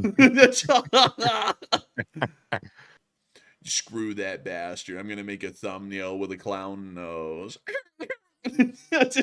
Gets huge. His brain doesn't connect to the body. Gets huge backlash before that even went live. It went, oh, wait a minute, I'm gonna chicken out now. Let me switch the thumbnail and act like I was not even going to talk about it. Oh man. He said his brain doesn't connect to the body. Looks like at least he has a brain. Ooh! Oh! But anyways, with that, I'll be here all night. Dude, we will be. Like, but moving on from that into Literally. Otratine, we got to see a Russian surrender. There he is. And we got the Flintstones music playing in the background.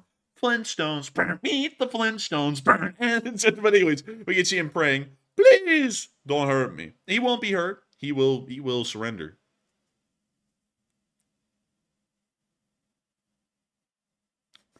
Xmocho said, hit piece will be out tomorrow. You know it. You know it.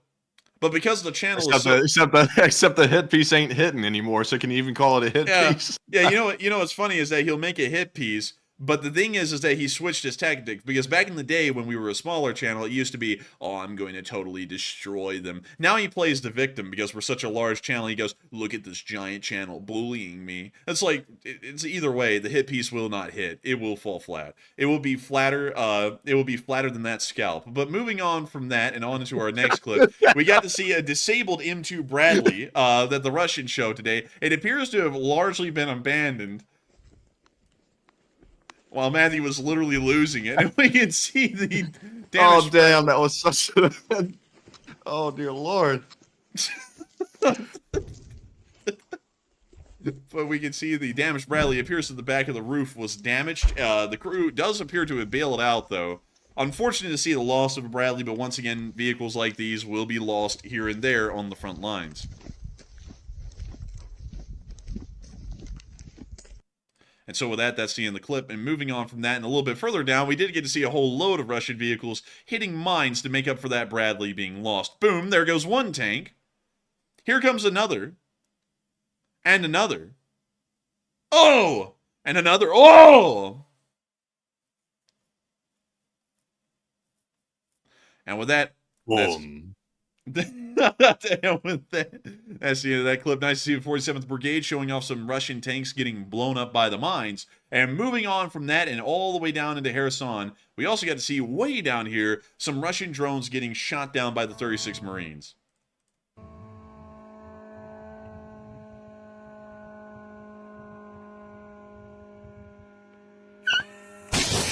Okay, that sounded like a dog that got stepped on for a second, dude. That thing, it's like, whoa! Dude. Mad Dog said, yipe, yipe! Dude, this is what Hot Dog Man sounded like after that burn. Hot Dog Man said, yipe, yipe, yipe! Dude, better yet, hang on, let me do this really quickly. Dude, it's like, like, goodness, that sounds something. Oh! Oh. He said it. And there's the down Shahed, well, parts of it at least. And that's the end of the clip, but nice to see the 36 still doing some air defense down there. But moving on from that and down into the area around the region of the Kerch Bridge, we got to see that more T-62 M's were being moved into Ukraine due to the high tank losses they're sustaining. We already see that some cope cages have been mounted in advance directly over the turret, but beyond that, once again showing that the Russian Federation is taking high losses currently in this conflict. Moving on from that and on into our next bit of news on the Kerch Bridge, we also got to see that apparently some man pads are being placed around the bridge, like we can see right here. Very interesting to know. Very interesting to see. And it's like, is that all they've got? That's all they got, Matthew. That's all they got. And the barges. They've got the barges and they got the man pads. I don't think that's enough. And especially considering the Ukrainian spies literally down here walking around their construction site, that's not a good sign. Man, they'd be walking around the construction site looking at those barges going, man, these are your defenses? Like, that's what they'd be doing. It's like, dude, these defenses are terrible. But beyond that, that's what the Russians have, and that's what they're going to get. And so with that, we're now going to be moving on out of the area of Crimea and on up into the area of Kyiv, where we get to cover the speech from President Volodymyr Zelenskyy here on day, and let me make sure.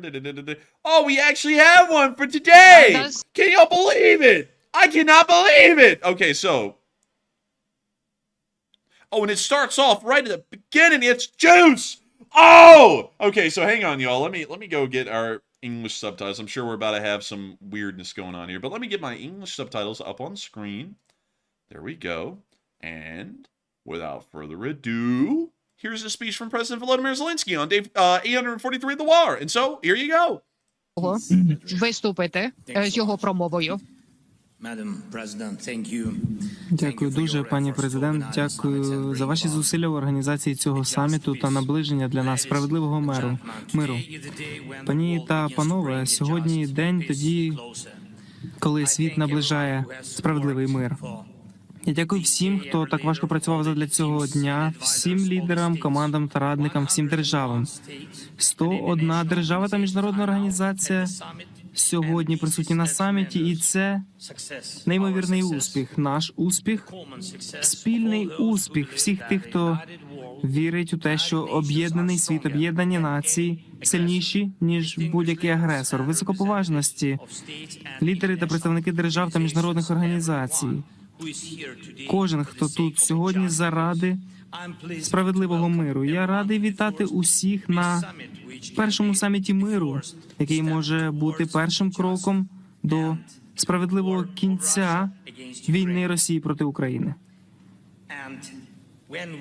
І коли ми справедливо та чесно завершимо цю війну для України на основі міжнародного права, тоді кожна держава у світі зможе розраховувати на таку ж справедливість та чесність, на таку ж ефективність статуту ООН стосовно своїх прав. І потім ці слова ще раз набудуть своєї повної сили. Ми, народи об'єднаних націй, сповнені рішучості позбавити прийдешні покоління від нещасть війни, яка двічі в нашому житті принесла людству невимовне горе, і знову утвердити віру в основні права людини, у гідність і цінність людської особистості, у рівноправність чоловіків та жінок і, так важливо, рівність прав більших та малих націй, та створити умови, за яких можуть дотримуватися справедливість і повага до зобов'язань, що випливають із договорів та інших джерел міжнародного права. Це перші слова статуту ООН, але вони також слова, що описують сутність формули миру, яка стала основою саміту миру і заохотила всі частини світу та різні держави з однаковою пошаною взяти участь у нашій спільній роботі в саміті миру. Наша єдність сьогодні доводить, що ідея міжнародного права залишається живою та ефективною. Ваша присутність тут доводить, що статут ООН та основні конвенції не формальність, а справжня фундація співіснування між людьми. Наші принципи чіткі. Ніхто не має права вести агресивну війну проти свого сусіда та підривати один із основних принципів статуту ООН – територіальну цілісність держав. Ніхто не має права погрожувати світу ядерною зброєю. Ніхто не має права підривати продовольчу, енергетичну або будь-яку іншу безпеку світу та його регіонів. Ніхто не має права викрадати дітей інакших держав. Ніхто не має права підважувати мир.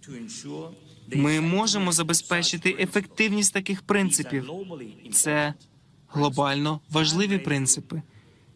І я вдячний вам, високоповажні лідери та представники держав та міжнародних організацій, за доведення того, що світ не може впасти в тотальну війну.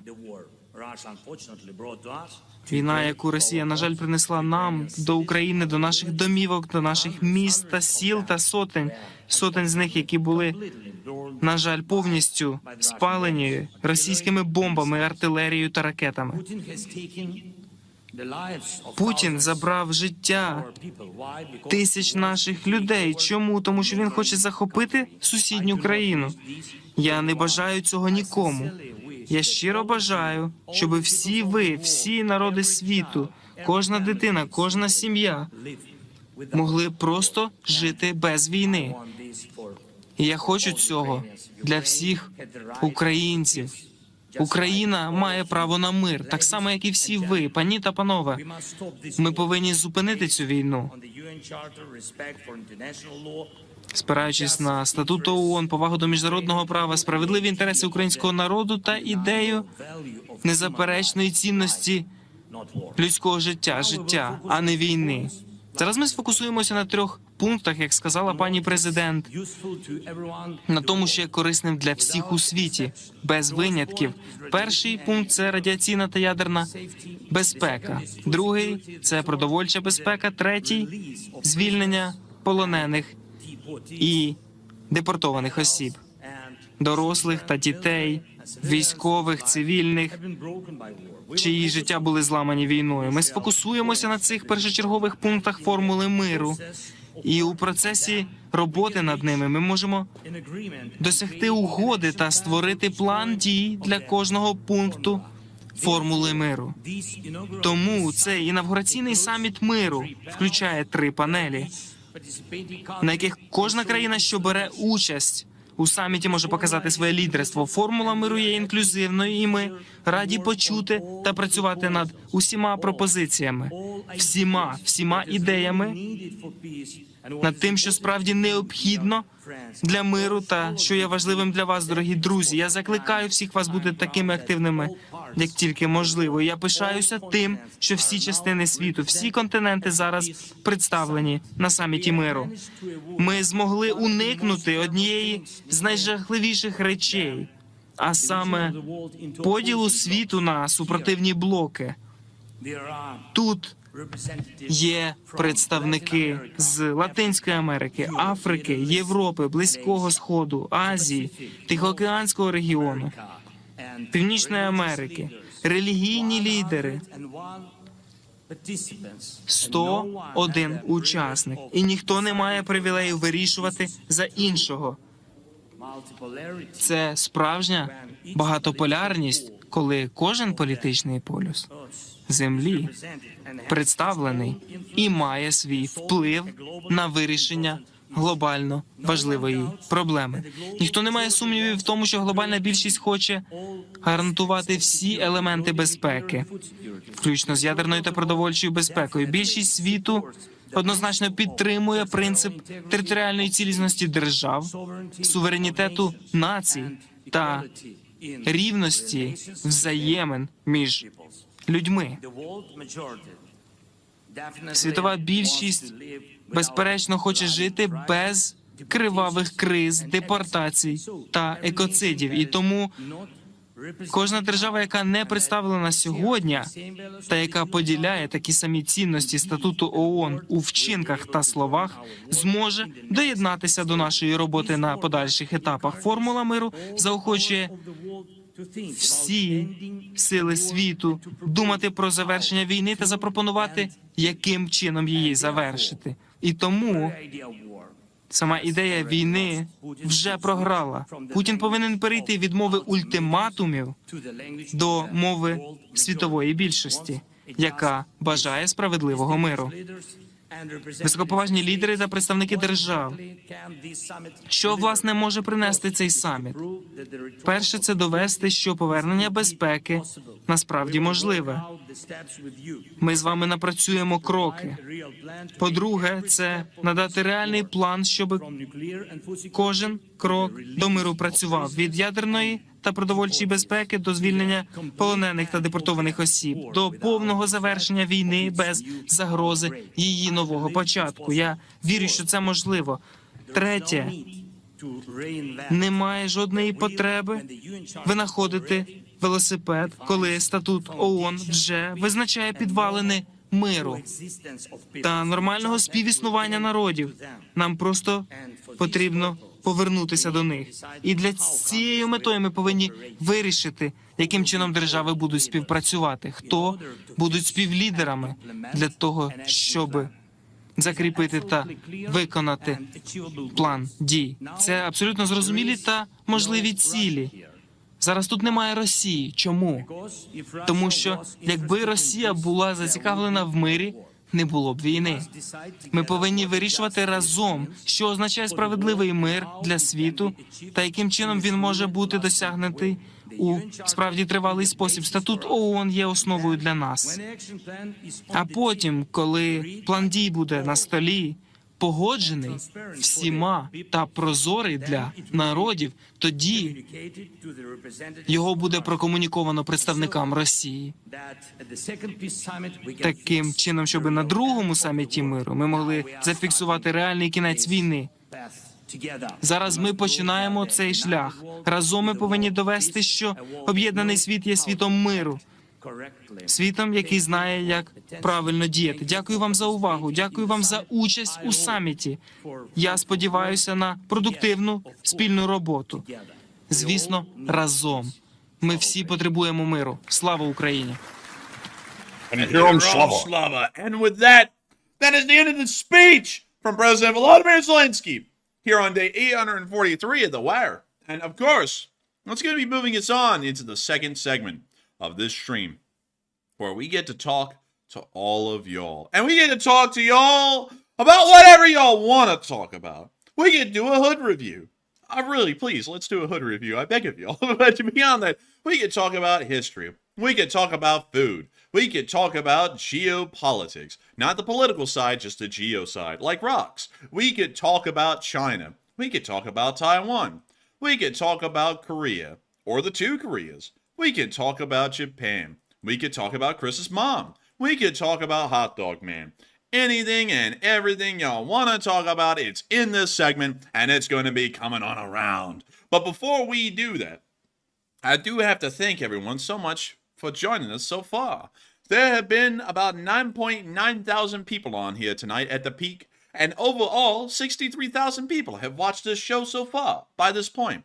We are, of course, indebted to all y'all and grateful that y'all were here listening to this news and enjoying this channel. And of course, if y'all did enjoy the channel, or if you still enjoy the channel, I don't want to sound like I'm trying to, beg for subscribers here. But if you did enjoy it, hit that subscribe button. It couldn't hurt anyone. It couldn't hurt anyone. It won't hurt you. It won't hurt me. It won't hurt nobody. It would help us out. But anyways, with that, I'm going to let Matthew take it over from here and take it on away. So that way we can get, some good progress going here, some momentum in this question segment. So what do we got, Matthew?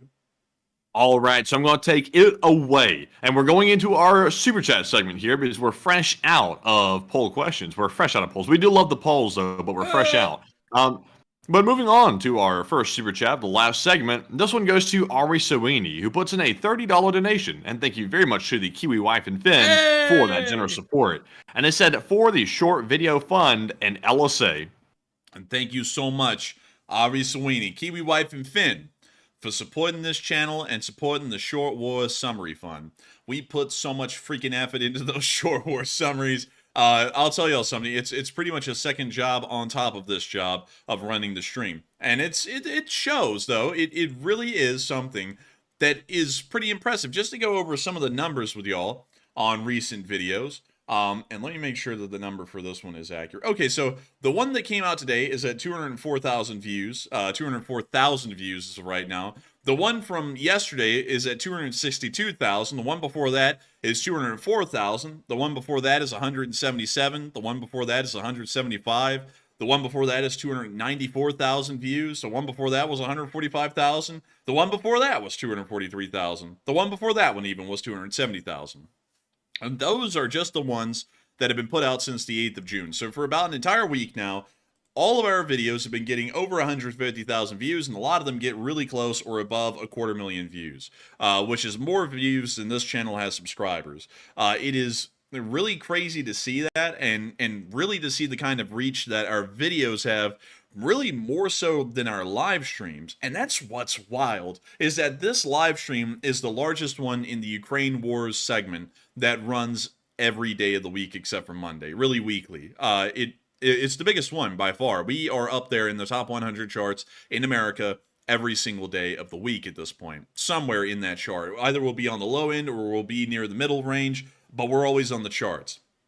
And what's crazy about that is that the stream has reach, but the videos have even more reach. Just today alone, we've introduced another 800 members into the Lee Spring Army, which means that an entire battalion tactical group, if you want to put it into a military scale, has just joined the Lee Spring Army today. And the day before that, there was 1.1 thousand people that joined. And the day before that, there was another 900 people that joined. And the day before that, there were 600 people who joined. And it's really crazy to see those kinds of numbers, and most of them are coming in because they're finding this channel from the short war videos. And so I got to thank you so much once again for support, Ari Sweeney, and helping this channel to keep on running, both you, Kiwi Wife, and Finn, because y'all are making it possible for us to make short war videos like that and run live streams, so that way we can get the news out of the biggest events going on in the world on a day-to-day basis every single day that the war is going on, and really every single day that the world is turning. And, you know, Matthew, like a lot of people would say that we started the fire, Matthew, in the Ukraine war news segment. But I got to say this, Matthew, about starting the fire. We didn't start the fire. It's always burning since the world's been turning. Oh, man. Oh, why? Why? Man, and the copyright attorneys are on their way. But still, with that, thank you so much once again for the support, Ari Sweeney, Kiwi Wife, and Finn. And thank y'all once again for supporting this channel and helping it to keep on running. And with that, we're on to the next one. And also, real quick, I saw Destiny Edgington say, how does it feel to be so popular? And on that, honestly, I don't really think about that, to be honest with you. I guess by the numbers you could say that, but in reality, I don't get caught up in, being popular, not popular whatsoever. Because one thing that I've always hated is I hate it when YouTubers start off small and then they grow big and they have such a arrogant attitude once they start growing to a bigger number. We want to stay humble. Even if we have 225,000 subscribers, 50 subscribers, or 1 million, we want to stay exactly the same, because I can't stand it when people start feeling like they have a following and then all of a sudden they're like, oh, I'm better than all you. I don't have to talk to you the way you want me to talk to you. It's like, why? It's like you built up your following being humble, and while all of a sudden you're going to stop being humble just because you got some stuff. It's like, come on, that's like taking advantage of people to an extent, because it's like now you're treating people like crap, and we don't want to ever do that. I especially don't want to do it. So I don't get caught up in the numbers. I obviously study the numbers because that's part of YouTube, part of the game. But mainly, I'm just sort of talking to the audiences we've always done, the LSA as usual, and it'll always be like that. And I think the Enforcer feels the same way as well. Oh, absolutely. We both feel the same way about that. Actually, what's funny is that we do not bring up that top 100 stat, except for on the stream. We really don't touch on that a lot off air. We don't really touch a lot on anything off air about how well the channel's doing. Well, we will talk about the analytics and the metrics of everything, but we don't go into it going, man, we're great, man, we're good. We just really go into it like, wow, we're doing incredibly good recently. Things are looking amazing for the channel and for the Lee Spring Army. But we don't really talk about it much more than that. And we still act like who we are off air. I mean, it hasn't really changed us at all. I don't ever really want it to change us, because then you kind of lose who you are. Like all of those comedians, a good example, at least one that I've seen, is like a tragedy of the commons kind of a thing, is Tom Segura, who some people thought was a pretty good comedian at the start. Me personally, I didn't really have an opinion on his comedy style. I mean, it was a style. But once he became famous, now he's kind of like pulled the ladder up, and he like kicks anyone in the face who tries to climb up, because he sits there and talks about the poors now on his show, Matthew, although he started off like everyone else. And it's like, that seems really detached, like not to start any kind of a beef with the guy, but in all honesty, sounds really detached and really silly to say something like that, especially considering that you're still who you were. It's just that you're more famous and maybe have more money. It's like, doesn't really make a lot of sense, and I don't want to end up being like that. So we hopefully are the same as we were at the start. It's just that now we, for some reason, are just a lot more popular. So that's cool. I mean, that's great. And I have been recognized a few times out there in public now, which is really weird. Like it happened, of course, all the way throughout the history of the channel. It's happened here and there, but nowadays it's starting to get a little bit more common to get recognized out in the city. And it's like, that's weird. Like, I don't really know how to take that, because it's also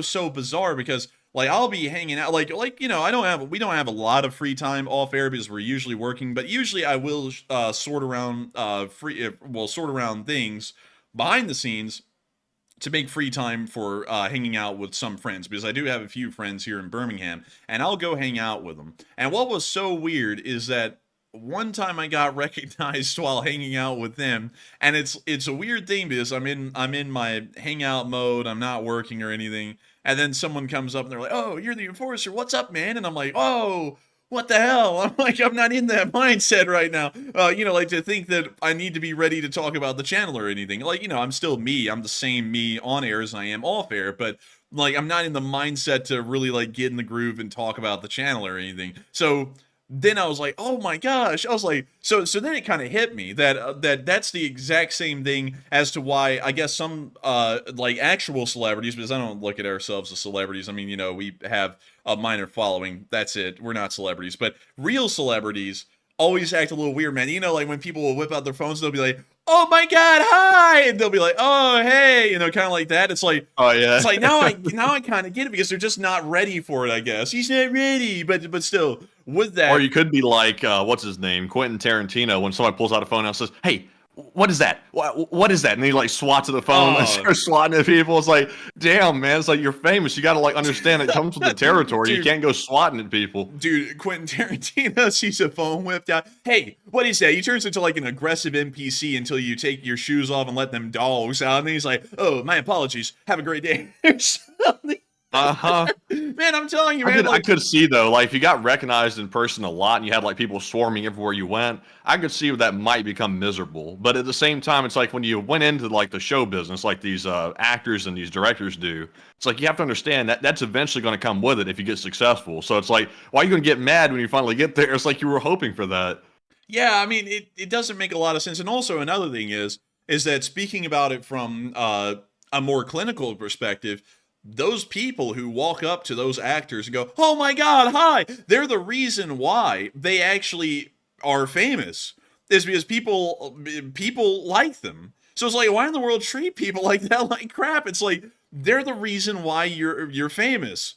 Like these are your fans. Like you owe everything to them. Like that's how I look at y'all. I don't look at all of y'all as fans. Some of y'all have actually turned into friends behind the scenes. But at the same time, I'm like, we owe absolutely everything to all of y'all, because if it wasn't for y'all, we would not have a channel. We wouldn't have a show. And so, that's something that I always put in my mind. I'm like, I can never be rude to anyone who comes up and be like, "Oh my God, it's the enforcer." I can never be like, "Get the hell away. Who are you?" Like, it'd be like, "Oh, hey, what's up?"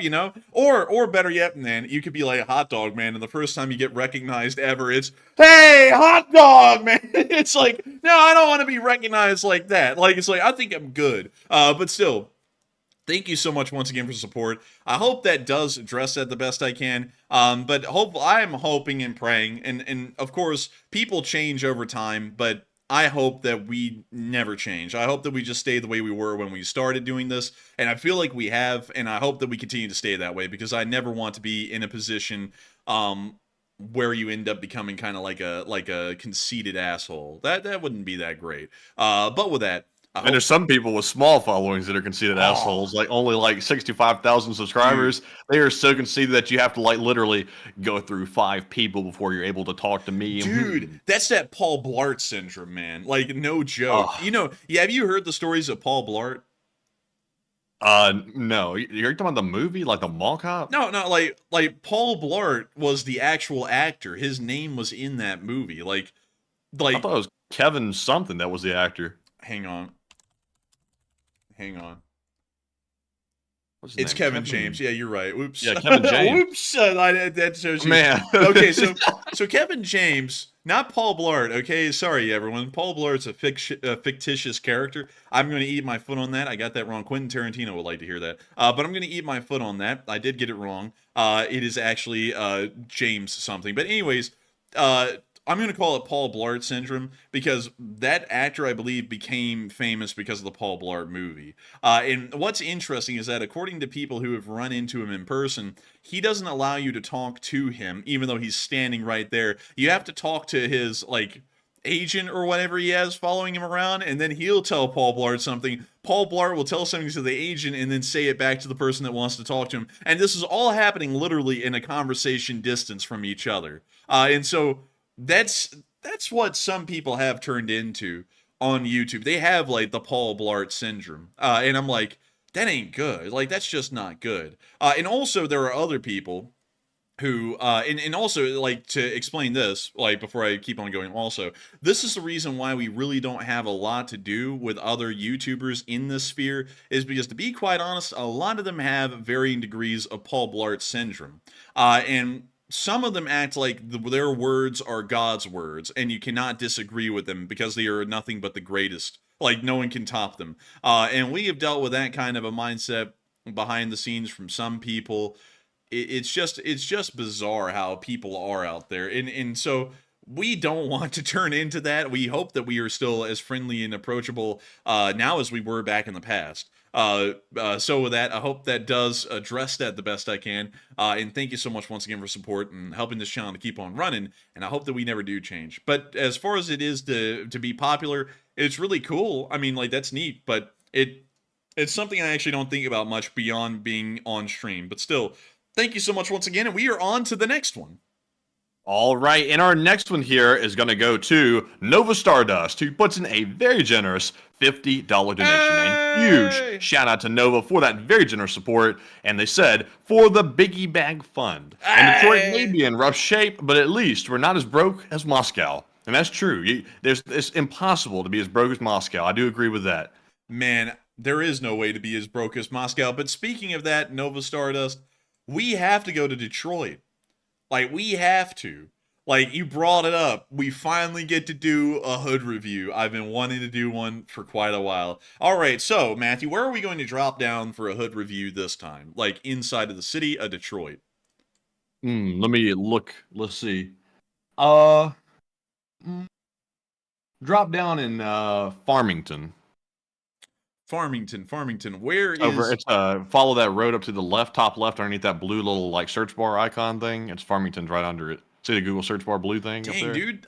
This is the suburbs, dude. Like, what the hell? Like, I want to see what the suburbs look like. What does rich Detroit look like? Oh, not bad. oh, wow, this is actually really nice. Like, okay, we can't do this then. This is no hood. Okay, we have to find something else. Okay, so we know that everything down here in this area will be probably the hood, except for downtown Look at 8 Detroit. Mile. Say what? Look at 8 Mile. Where is 8 Mile on this map? That's where that rapper came from. The rapper. 8 Mile, Wyoming. 8 Mile in Detroit. Well, here it is. This is 8 Mile, Wyoming in Detroit, dude. Like, it's named 8 Mile, Wyoming. Okay, so let's see what this looks like. So a rapper is from here, is what you say? Yes, a rapper. Oh yeah, I can't. Yeah, Eminem. That's it. George Tencher said it. I don't keep this stuff straight. I don't know it that well. Well, I mean, this is where he's from. Okay, listen, y'all. Like, No, this ain't where it's from. No, this is not it. This isn't 8 Mile. This is Kentucky Street. dude, 8 Mile is this entire area. That's Wyoming. Dude, that's 8 Mile, Wyoming. This is where he's from. This is just a part of Detroit called 8 Mile. Like, no, dude, this. Oh man, it's like 8 miles, like a whole like highway, I think. Yeah, it's 8 Mile Road. It's right there, Matthew. This is it. This is it. There's 8 Mile Road. It's right freaking there. Like, I'm gonna drop you down on the road. I will show you. This. It says it right there. 8 Mile Road. That is the highway. There it is. It's an 8 Mile Road, I'm guessing. But let's drop down on it. There's a Kroger and a Royal Town Center across the street. But this is literally 8 Mile Road. You could see it. Well, actually, you can't. Well, this isn't bad. What's the whole, like, why is everybody bragging about being from 8 Mile like they're, like hard and gangster? It's like, this doesn't look that bad at all. Montgomery looks worse than this, and that's where we grew up. Man, this is actually, like, this is better than Montgomery, Alabama. I'm not gonna lie. Like, dude, this would I be think like this rapper nice. might be soft. Dude, that's one thing that really is kind of annoying. Like, let me vent really quickly being an Alabamian.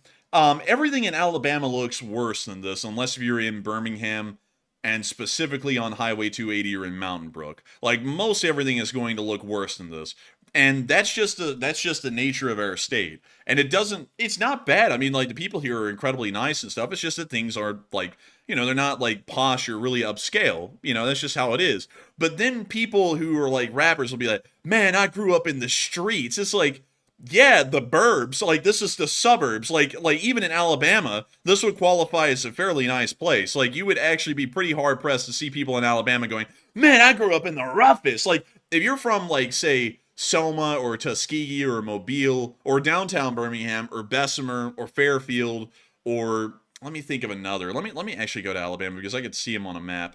Opelika these days is actually a pretty rough place. It's just right near Auburn for all of you Auburn football fans out there. Here's Opelika, which is actually a fairly tough place these days. I hear the crime rate's going up rapidly out there. But beyond that, let's see. Here's Selma. There's Tuskegee. Montgomery is really rough. Mobile is pretty rough. And then downtown Birmingham, specifically North Birmingham. Then you have Fairfield right here, which is the highest crime rate in the entire state of Alabama. It's actually the most dangerous place in the state. And then you have Bessemer. I accidentally turned down there about a month ago. I was going down the interstate and driving through downtown Birmingham.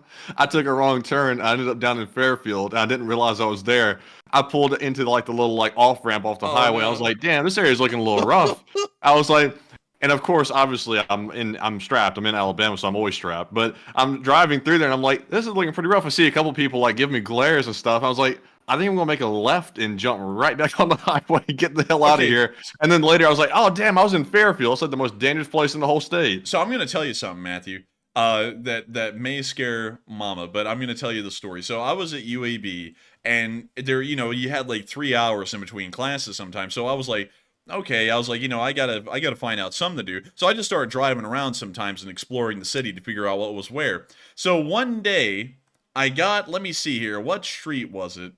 Let me find the street. So I got on 6th Avenue Street, and I was like, I'm just going to drive this thing down to the end. So I did. I drove all the way down 6th Avenue. I took a right up Montevallo, then I took a left, and let's see, where was that left?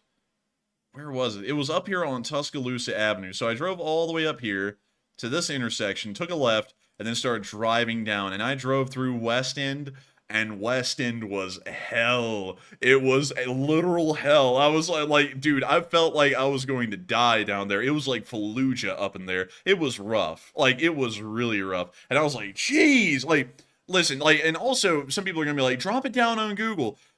I don't know if it's going to show what you can see in real life, and maybe that's the case with Detroit. But like Bessemer in particular is actually pretty rough too. But if you go out here into the Fairfield area, the area in between Birmingham and Bessemer, I think the world forgot about this place because it is like Mad Max out there in between Bessemer and Birmingham. The only way to get through here is directly on Interstate 20 and go about 90.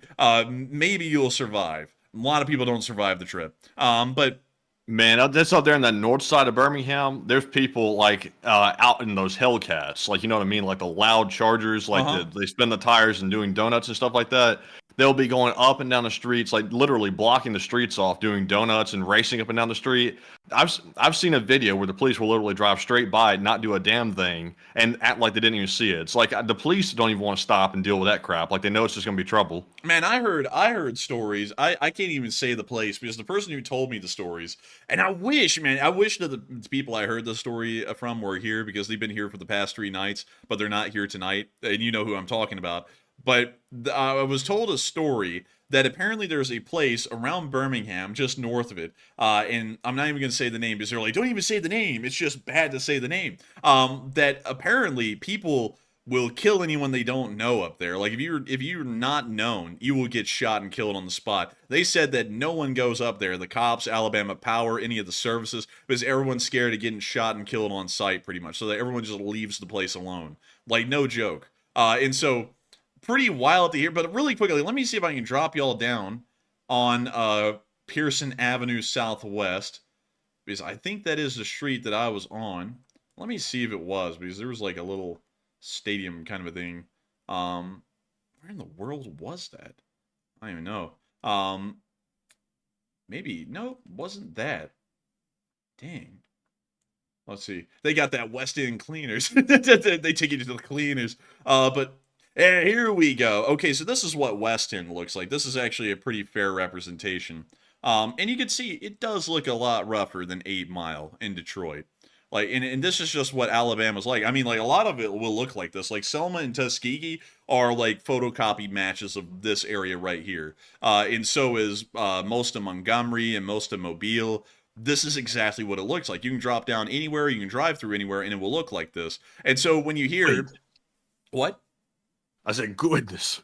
And when you like say, oh man, I grew up in a tough place. I grew up in Compton, and then we drop down in Compton, and it looks like a pretty like mid to high end suburb here in Alabama. I'm like, what the hell do you mean? I'm like, what do you mean you're hard? It's like you actually grew up in a place with amenities. Like here in Alabama, there was nothing. Like there still is nothing. Like even in Birmingham, there isn't really that much to do. And it's the biggest and most successful city in the state. And so, you know... That's just because not a lot of, like, famous people, I don't think, come from Birmingham, where we're at. That's probably why nobody's like, oh, I grew up in the streets of Birmingham. It's like, that's because, like, nobody's ever gotten to the point where they're like, hey, where do you live? Because I'm like, really, honestly, who have you heard, like, from Birmingham? I'm sure there's somebody out there, but I'm not aware of it. But who's, like, famous that's come from Birmingham? I haven't really personally heard of anyone. I know that Walter Groggins, no, not Groggins, it's Walter Goggins. He actually came from Anniston, Alabama. Interesting. I've never heard of him. You never... Well, he's the ghoul in the Fallout show. I haven't seen that show. So let me see here. Here's the guy, Walter Goggins, right here. And he is from... Actually, he's from Birmingham, Alabama. Oh, hey, look, a famous person from Birmingham. Dude, you're like, I don't know any famous people from Birmingham. It's like, here he is, right here. He's the ghoul on Fallout. You can actually see it right there. He's on the Fallout show. But anyways... With that, we found a famous person from Birmingham immediately. But anyways, with that, I hope that does address that well. Thank you so much once again, Nova Stardust, for letting us do a hood review. But I gotta be honest, I just don't think Detroit can match Alabama. I don't think anywhere can match Alabama. And also, really quickly, I'm not saying that as like a point of pride or a way to put the state down. It's just that it's a completely different place. And it's just totally... It's just a totally different place, really, to be entirely honest. Not to put it down, not to do anything like that, just stating what I'm seeing, because we're from Alabama. We've lived here for 22 years. It's really all we know, except for the UK and some other parts of America that we only drove through. And from what I can tell, most everything does look better than Alabama. Still wouldn't trade Alabama for anything else in the world. Love the state, rep the set, but, you know, facts are facts. But with that, I hope that does address that well, and I thank you so much once again for support and helping this channel to keep on running, Nova Stardust. And with that, we are on to the next one. All right, and our next one here. Also, by the way, I'm seeing... wait a minute. Ozzy Osbourne. No, he's not from the Birmingham that we're talking about. He's from the Birmingham, UK, I think. England. Yeah, he's from the other Birmingham. Also, actually, there appears to be some people. Let's see. I don't know who this person is. I'll be honest with you, I'm going to stop right here because I honestly don't have a wide variety of knowledge about celebrities, so there probably are some from Birmingham. I'm just simply not aware of it, but that's just because my knowledge on the subject is pretty limited. But anyways, we've rabbit holed a ton, so we're going to move on to our next one, which goes to Jason Carpenter, who puts in a $20 donation. Hey! And thank you very much, Jason, for that support. He said, hi guys, I just wanted to jump in and show my support. Love the show, and Putin is going to bring his whole country down with him, and LSA rules, and you're killing it, bro. You're killing it. You're killing it, Jerry. You're killing it. And I got to thank you so much once again for the support, Jason Carpenter. And I got to say, thank you so much for jumping in and showing your support and loving the show. We try our hardest to make sure that this show is fun to watch and enjoyable, and I'm glad that we were able to meet that mark tonight. And also, I would agree with you, Putin is going to bring his whole country down with him. I mean, that's a guarantee at this point. A guarantee. I promise you. I promise you. And of course, the Lee Spring Army does rule. Thank you so much once again for saying that we're killing it, Jason Carpenter, because if it wasn't for folks like you, we wouldn't be able to be on here every single day of the week, pretty much, killing it. And so with that, thank you so much once again. I hope that does address that well, and thank you, Jason Carpenter, for being the Lee Spring Army Carpenter. And with that, we're on to the next one.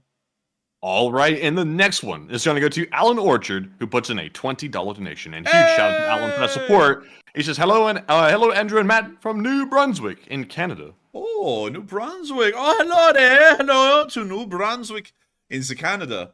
Wow, so it's up there in the north. Damn, I thought New Brunswick would have been a town. Because to be quite honest with you, I'm not really that keen on the provinces out here in this area of Canada. Huh? What? Wait a second. That's where I remember when we went to England many, many years back. The only time we've ever gotten to go out of the country is going to England. Except for I think we went to Cozumel in Mexico on a cruise. But anyway, we flew over this area right here on the flight going over there to Britain. And I was looking on the map on the back of the seat that they give you like in the airplane. I was thinking, I wonder who in the world lives down there in Nova Scotia and New Brunswick when we're flying over. It's like it seems like there's nobody out here. But we finally know. Alan Orchard lives right there where I was looking the whole time. I was looking at the plane. I had no idea Alan was down there. I would really like to see this area like in person because that's like so far up. I'd like to see it. Wow, that is actually like pretty big for like up there. Yeah, that is pretty freaking big. I don't even know what town that would be in New Brunswick. And also, I love that bridge. That is a beautiful bridge right there. But what else? Nice. What else of New Brunswick? This giant lobster! Oh my god! Like that is, god, dude. Imagine the money. We should have in a those big lobster giant claws. butter statue next to it, man. Like a big butter like being poured on it. That would be perfect. Dude, that would be incredible, man. Dude, I guess, dude, look at this thing, man. It's on a rock and it's a lobster. Call it rock lobster. Oh, rock lobster. Dun, dun, dun, dun, dun, dun, dun, dun, dun, dun. You know the one. You know the thing I'm talking about. Yeah. But anyways, let's look at the natural beauty. Ah, yes. I see your natural beauty well. Good one. But I really need to find some. Like, we're not finding any. Here's people love bridges up in this area. They take endless pictures of the bridges. And the churches. That is a beautiful church, by the way. Look at that. Nice old English style. And also, we got ourselves a power plant. Ain't that some? That is something. But let's see here. We got some more natural beauty. Oh, that's really pretty. That's actually really nice. That's really nice, too. This place is pretty freaking nice. We only got to see it from a plane like 36,000 feet up. So we didn't really get to see... Oh, look, a fair. Look at that. Isn't that nice? A fair. And then we got this little place here that was pictured by Shah Iqbal. Matthew Iqbal v. Twombly. Oh! I saw the name, and I was like, oh, it's coming back. Oh, get it away. Oh! But here's a covered bridge. We actually have a couple of these in Alabama. But this is the longest covered bridge in the world. That's 1,282 feet long. Woo, that's long. I mean, Chris's mom is even impressed. But let's see here. We got a nice dam. I mean, this place is really nice. And I got to thank you, Alan Orchard, for your 5th super chat ever and giving us a big hello from New Brunswick in Canada. It's a very beautiful place, and next time we fly over, if we ever go to Europe, we probably will end up flying over that area. I will be looking out the window and going, hello, Alan Orchard! Hello, Alan Orchard! But with that, thank you so much once again for the support and helping this channel to keep on running all the way up here in this area of New Brunswick in Canada. And also, one place I've always wanted to go to is Newfoundland and Nova Scotia. I've always heard a lot about these places, never been, and I hope one day we get to go. And particularly, I've heard that Chris's mom's favorite town is right here. I will not read the name. But with, oh, wait, do you see it? Yeah. Don't take a gander at that one, old boy, because you are sure to be in a quarry. Or let's see. Is there any other ones that I can make a good joke on? Nah, I think we ought to leave it there. Anyways, with that, I hope that does address that well, at least in my opinion. And thank you once again for support and helping this channel to keep on running, Alan Orchard. And thank you for the 5th super chat again. And with that, we are on to the next one. All right, and the next one goes to The Planet is Dying, who puts in a 20 donation. Thank you very much, Planet is Dying, because the planet is living, and thank you very much for that support. He said, thank you for all the hard work, and I appreciate both you greatly. Slav Ukraine and Hiram Slava. And thank you very much for the kind words. And thank you greatly for the kind words. I have to say, we are greatly appreciative of that. The planet is dying. Oh, God! But still, I gotta say that that's absolutely wonderful and absolutely incredible. And now, and something, by the way, I got to say that it's wonderful to hear that you appreciate the hard work, and the hard work is really starting to show, because believe it or not, y'all, we are actually less than 400 subscribers away right now from 225,000 subscribers. We've actually gained almost another 1,000 subscribers so far today. And we are starting to get wildly close to 225,000, which means that we'll only be 225,000 away from that point. Well, actually, no, math, it's just so hard, but we'll only be 25,000 subscribers away from that point to 250,000 subscribers, 250,000 subscribers on this channel. And I gotta say, that is amazing to know that so many people have been enjoying our hard work and that so many people are joining this channel, because it is just literally the craziest thing we can't even imagine. And what's even crazier is that that's the entire city of Birmingham, Alabama subscribe to this channel. Or really, if you want to put that into better perspective, it is bigger than pretty much every single land army in Europe currently, except for Ukraine's and Russia's. And so with that, thank you so much once again for support. I hope that does address that well. And thank you so much once again, The Planet Is Dying, for throwing in some incredibly kind words and supporting this channel and helping us to keep it running. And GW North said, is there a plaque at 250,000? Sadly not. They give out plaques at 100,000 and 1 million. And then when you hit 10 million subscribers, they give you this diamond, like, well, it's like a diamond-looking play button thing, but it's kind of like a statue more so than anything. Well, not really a statue. What would that thing be called, Matthew? The diamond play button you get at 10 million? An obelisk. Yeah, an obelisk. It's kind of like an obelisk. But yeah, you only get plaques at 100,000 and 1 million. So we would still have a long way to go before we got the gold plaque, which is for 1 million. But nevertheless, we would still be on our way. We already got the silver plaques. Like, they're already here. I have mine buried under a stack of books, actually, because it's not about the awards, y'all. It's about the friends that we make along the way. And so with that, thank you so much once again for the support. I hope that does address that well. And with that, we are on to the next one.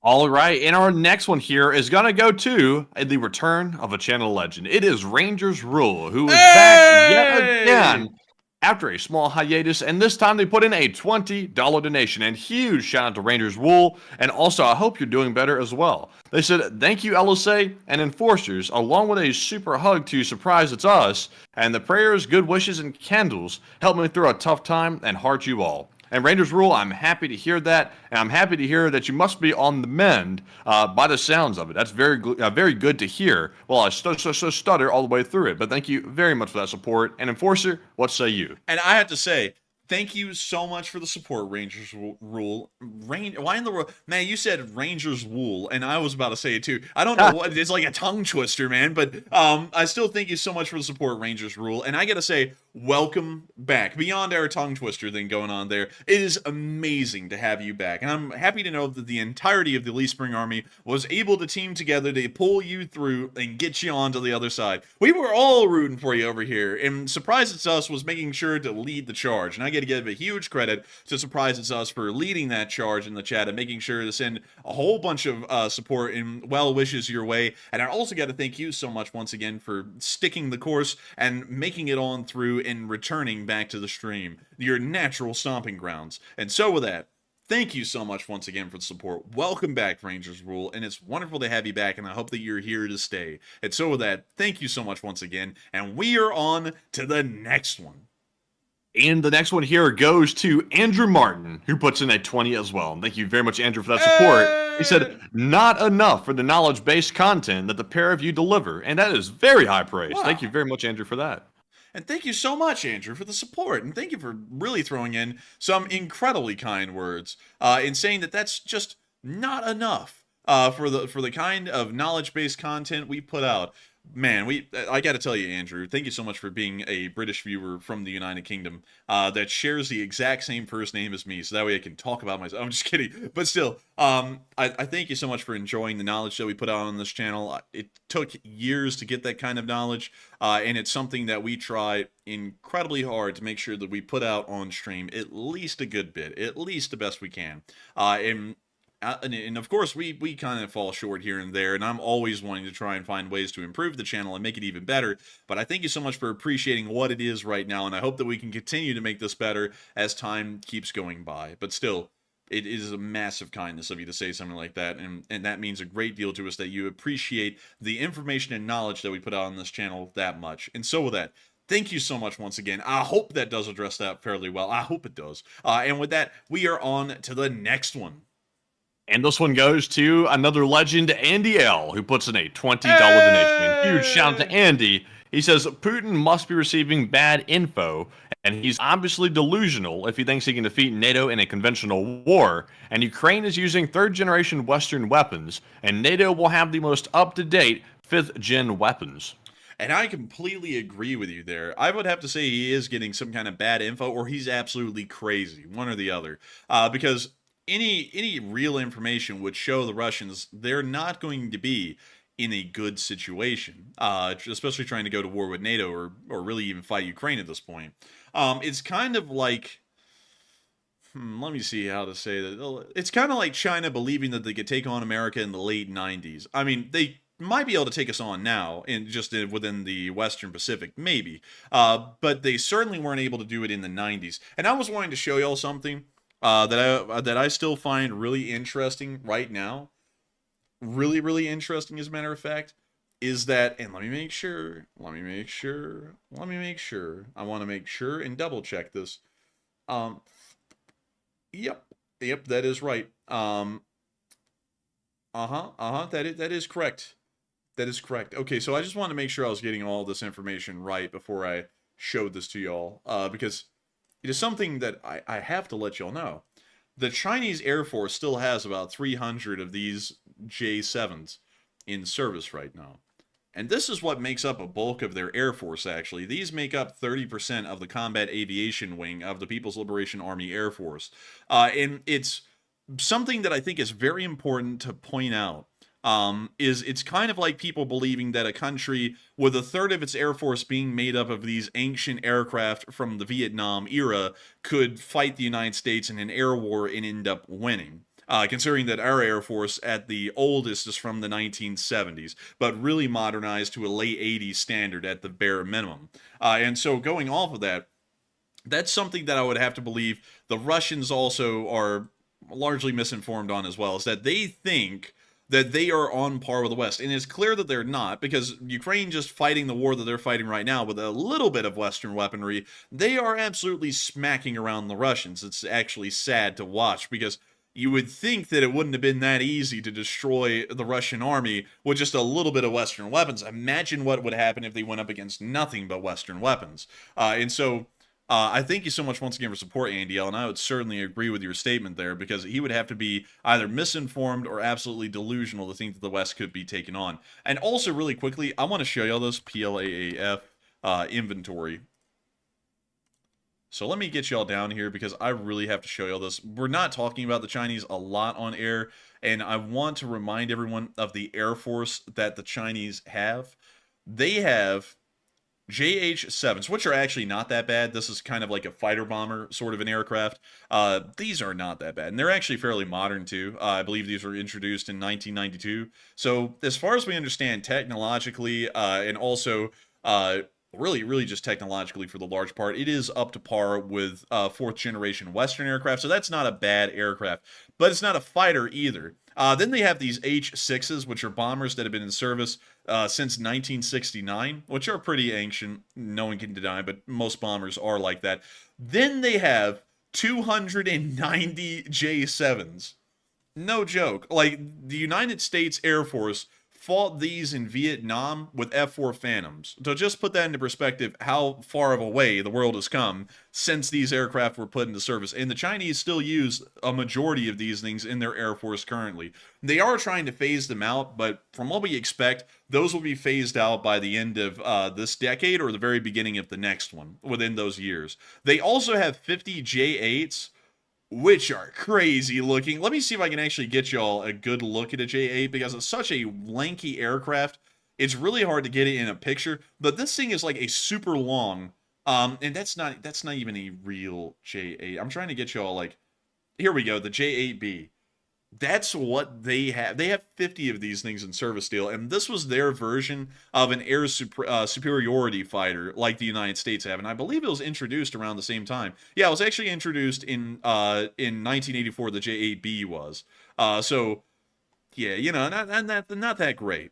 And then they have some Su-27s, but a really small number of them. They only have 32 of them. And then they have 97 Su-30s, which we've already seen a decent amount of those getting shot down in Ukraine. Then they have 24 Su-35s. They have 588 J-10s. which is actually a fairly okay plane from what we know. It's not that bad, but you know, still, it's a J-10. You know, it's we don't really know much about it. We were expecting that it wouldn't be that great, though. It's kind of just like a halfway house multi-role aircraft. And then you have the J-11s, which are just license-built Su-27s. And then finally, you actually have the J-16, which is the license-built version of the Su-30. And then, last but not least, the only stealth aircraft they have, which is the J-20 Mighty Dragon, which they have about 200 of. But the fact that their Air Force is relying a lot on these MiG-21s, I would be honest with y'all, I'm not really expecting a lot of them. Because, yeah, they could put up their best part of the Air Force first, but once those start to run out, then they do what the Russians have been doing in the war in Ukraine. They start filling in the gaps with these 1960s vintage MiG-21s, which would not bode that well in a modern war. They would pretty much be sacrificial lambs. So, you know, that would be my take on the Chinese Air Force. It's a lot like the Russian Air Force, or really the Ukrainian Air Force, being entirely honest. It's all made up of older aircraft that are not that capable, and Western aircraft will outperform them by far. Also, let me keep this list right here while I go to the U.S. Air Force alone, and just pull up U.S. Air Force inventory and compare the two for y'all. Okay, so here's the list. 186 F-22 Raptors, 234 F-35 Lightnings, 738 F-16 Fighting Falcons, 149 F-15 Eagles, another 219 F-15 Strike Eagles, 2 F-15 EXs, 270 A-10 Thunderbolts, 29 AC-130s, 42 B-1 Lancers, 19 B-2 Spirits, and 72 B-52s. I think in the numbers category, just in combat aircraft, we might beat them. Maybe with just the F-16s alone. But you can kind of get the idea. The Chinese Air Force isn't really on par with ours, because this is the least advanced combat aircraft that we have in our inventory in America, and this is the least advanced aircraft that the Chinese have in their inventory. You can kind of notice the major difference. It's a bit of a big one. Kind of, sort of. I think this thing would get smacked around like a small child by this thing. It might. It might. It will. Like this thing will. No, not... it definitely will. Like, no doubt about it. Like the F-16 would smack around that Chinese jet quite a bit. The jet would be bing shilling. Man, that thing would be going bing shilling, and then the corn-fed guy from Kansas would be going, yeah, they just shoot that thing down. But anyways, with that, I hope we address that. Also, let me go to the Russian Air Force inventory. Let me go to that really quickly. All right, so they got 22 Su-57s. We know that's not true. They got 118 Su-35s, 149 Su-34 fighter bombers, with a decent amount of those having been destroyed. And also, you can see that right here, at least 26 Su-34s and 1 Su-34M have been lost in the Russian invasion of Ukraine. And that's at least. That's not how many have been lost. That's just the ones that they know of for certain. Then they have 110 Su-30s.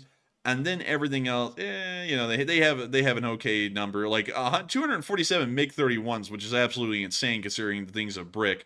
They have 253 MiG-29s, which are largely dated at this point. They're supposed to be replaced by the MiG-35, but that will never happen. Then they have 403 Su-27s, 163 Su-25s, 261 Su-24s. Then they have some Tu-95s, Tu-22s, and Tu-160s.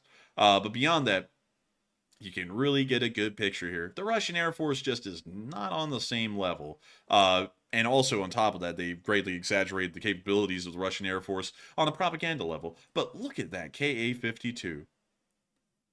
Man, that's fantastic. Man, that thing is kind of cool looking, I'm not going to lie. But after seeing so many of them get shot down in Ukraine, it's not that cool. Although, doesn't Ukraine use them too? No, they don't have any of these. Oh, that sucks then. Yeah, this thing blows. But let's see here. What else do we have? Blows.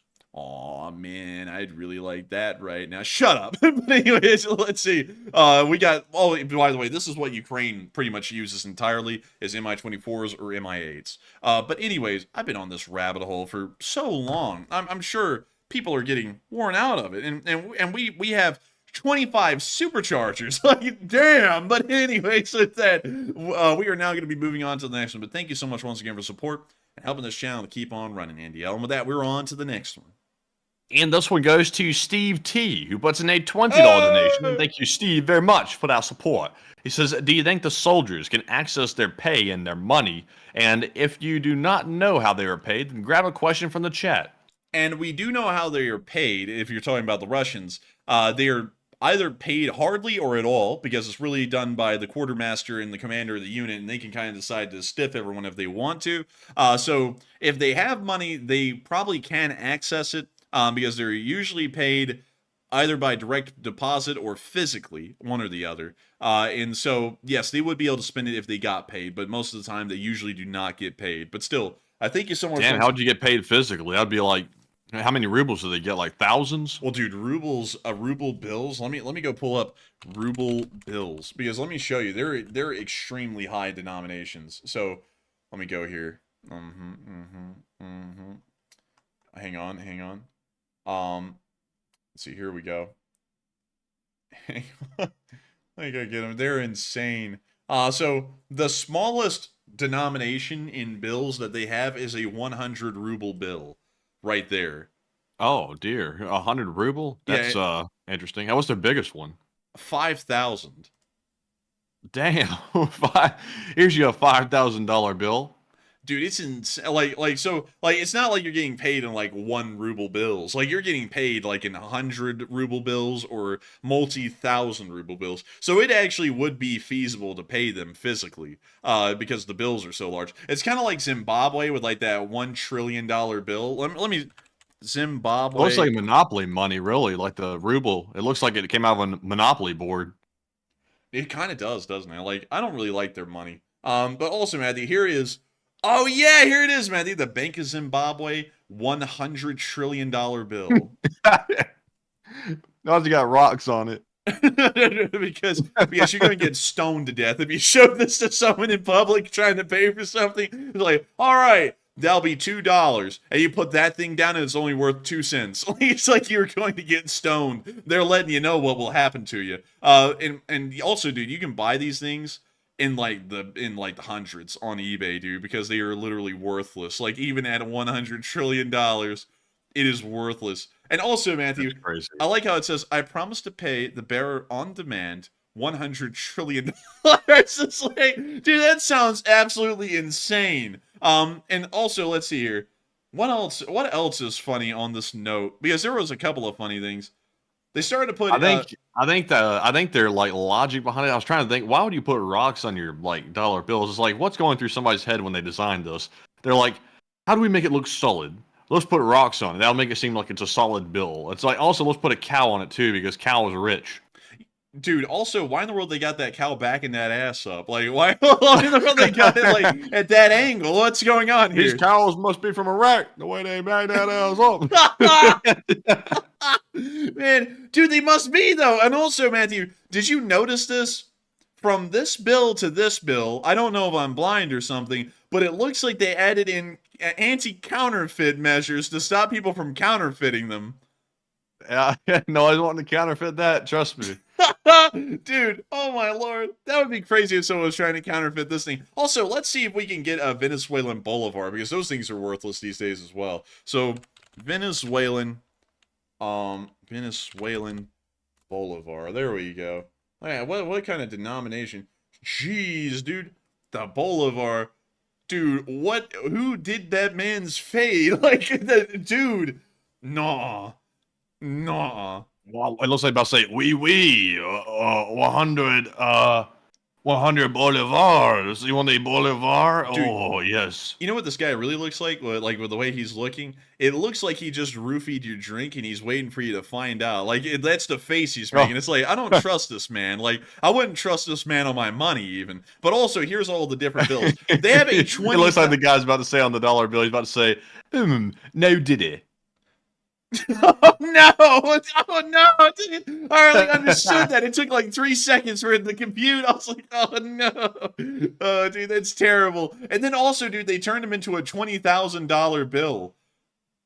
That's ridiculous. Yeah, because look, they went from 2, 5, 10, 20, 50, and 100. Because of inflation, they literally just changed the number on all the bills. So a 2 became a 500, a 5 became 1,000, a 10 became a 2,000, and then 100 became a 20,000. It's like, dude, it's like you are in a bad shape economically when the bills start getting marked up that high. It's like, yeah, bad times. Bad times are coming around the corner. But anyways, with that, now that we've gone over the whole money thing, I do thank you so much for the support, and I hope that does address that well. And with that, we are on to the next one.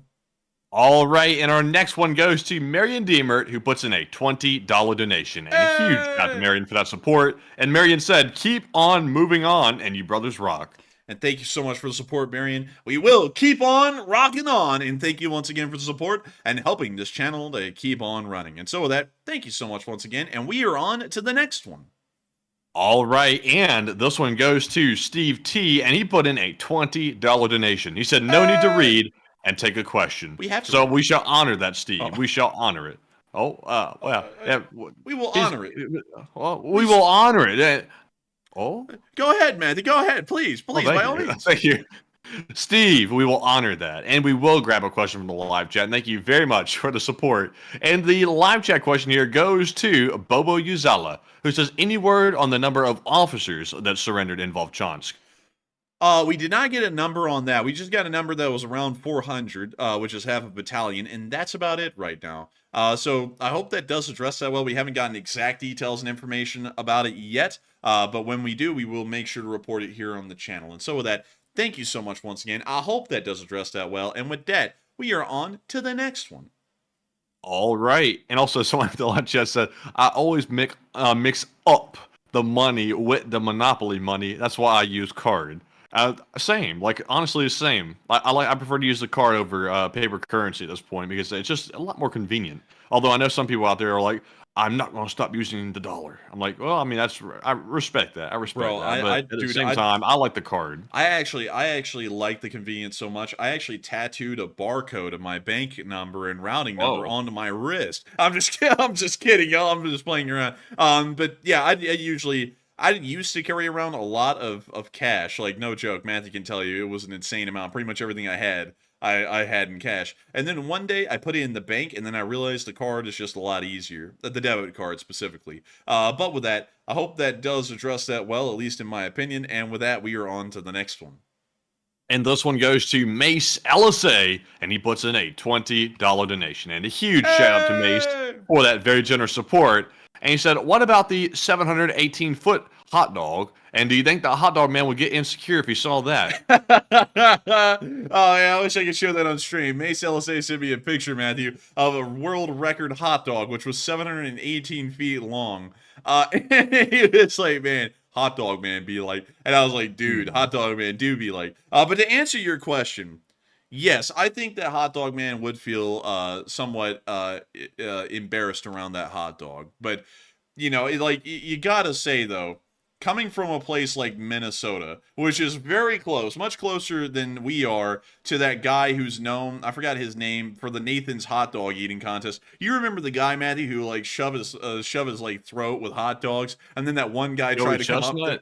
Yeah, Joey Chestnut. Remember that one guy ran up there onto the stage? Joey Chestnut, like, freaking murdered him in, like, 2 seconds, and then went right back to eating hot dogs?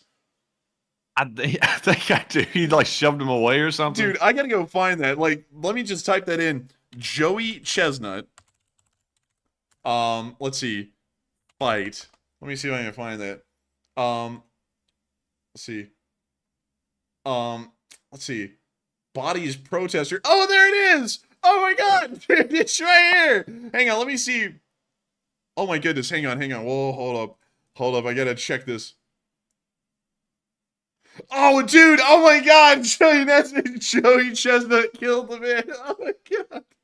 Okay, here's the clip, y'all. Y'all are not going to believe this when I show it to y'all. Here is Joey Chestnut, dead center. He's the undefeated champ of the Nathan's hot dog eating contest. Oh, damn. Joey Chestnut was on Dude, I've never seen that. Dude, he went right back to eating. Like, I'm like, no way. And then they disqualified him. It's like, look, the man did a melee and he kept eating. Like, that's worthy of an award right there. Because I disqualified him for what? For defending himself? they disqualified him for physical violence. No joke. What? Yeah, that's it. That is so stupid. But dude, watch that speed, man. Joey Chestnut locked onto him and thought he was hot dog number 32. Look at this. Yoink! Like it's, oh my god. That guy put him in the head. Notice the headlock here. You see the technique? You know your judo well. Oh yes. I see you know your judo. Dude, we gotta put Hot Dog Man and Joey Chestnut up against each other. Like, see what happens. Dude, Joey Chestnut's wiping the floor. There ain't no chance. Like, dude, I wouldn't Joey even... Chestnut is like the freaking, like, what they call it, the boss battle of hot dog man. Like, if you're trying to be the hot dog man, you gotta boss battle him. Dude, I think Mike Tyson would even be scared of Joey Chestnut in a hot dog eating contest. Like, if Mike Tyson bumped into him, Joey Chestnut is going on murder mode. Like, it's no joke. He's going to get you. But anyways, with that, I hope that does address that well, Mace, because I think he would feel a little inadequate around the 718-foot hot dog. I think he would. But with that, thank you so much once again for the support and helping this channel to keep on running, because it is folks like you who helped to make this thing possible. And with that, we are on to the next. Also, Mick is right. He actually did get banned this year for eating vegan hot dogs, which was absolutely ridiculous because it's a Nathan's brand run hot dog eating competition, and Joey Chestnut showed up with unbelievable hot dogs and said that he must eat these to be in the competition. So Nathan's just told him, nah, forget it. You're not in the competition. And I mean, like, they got the complete right to do that. I mean, this whole thing is a publicity stunt for Nathan's, the hot dog company, not for Joey Chestnut. I mean, Nathan's made Joey Chestnut. They will break Joey Chestnut. But anyways, with that, I hope that does address that the best I can, at least in my opinion. I don't mean to weigh in on the hot dog drama, but listen, sometimes we got to. But with that, we are on to the next one. I didn't know there was hot dog drama, to be honest. I had no idea this was this contentious among the hot dog eating people. But anyways, moving on to our next one here, we have a $20 super chat from Destiny Edginson. And thank you very much, Destiny, for that support, as always. And they said, do you think that Putin would nuke his own country if it collapsed? I certainly think that it would be on the table, more so than nuking in other countries, so I would say yes. I believe that nuclear weapons would possibly be on the table in a Russian governmental collapse and a subsequent civil war if that did happen. And so with that, I hope that does address that well, and I thank you so much once again for support and helping this channel to keep on running. And with that, we are on to the next one. And the next one goes to Historic Tasmanian, who puts in a 15 and says, for the toilet roll fund, and take a question from the live chat. Long live the LSA. And long live the Elite Spring Army. And thank you so much for supporting the toilet roll fund. We sometimes need that, actually. I remember back in the day, back in like 2020, Matthew, toilet paper was in high demand. Like, you remember that? Yeah, I remember that. People were like hoarding it up. Yeah, we had a lot of ours stolen. Yeah, we by dude, I wish we could tell that story. We probably shouldn't, but yeah, we actually someone actually conducted a toilet paper heist on us, and we ended up losing like all of our toilet paper, save like a small amount. But still, with that, thank you so much once again for support to the toilet fund, the toilet paper fund roll. It means a lot to us. We're greatly appreciative of that. And also, Matthew, did you want a live chat? He did. And so, what do we got, Matthew?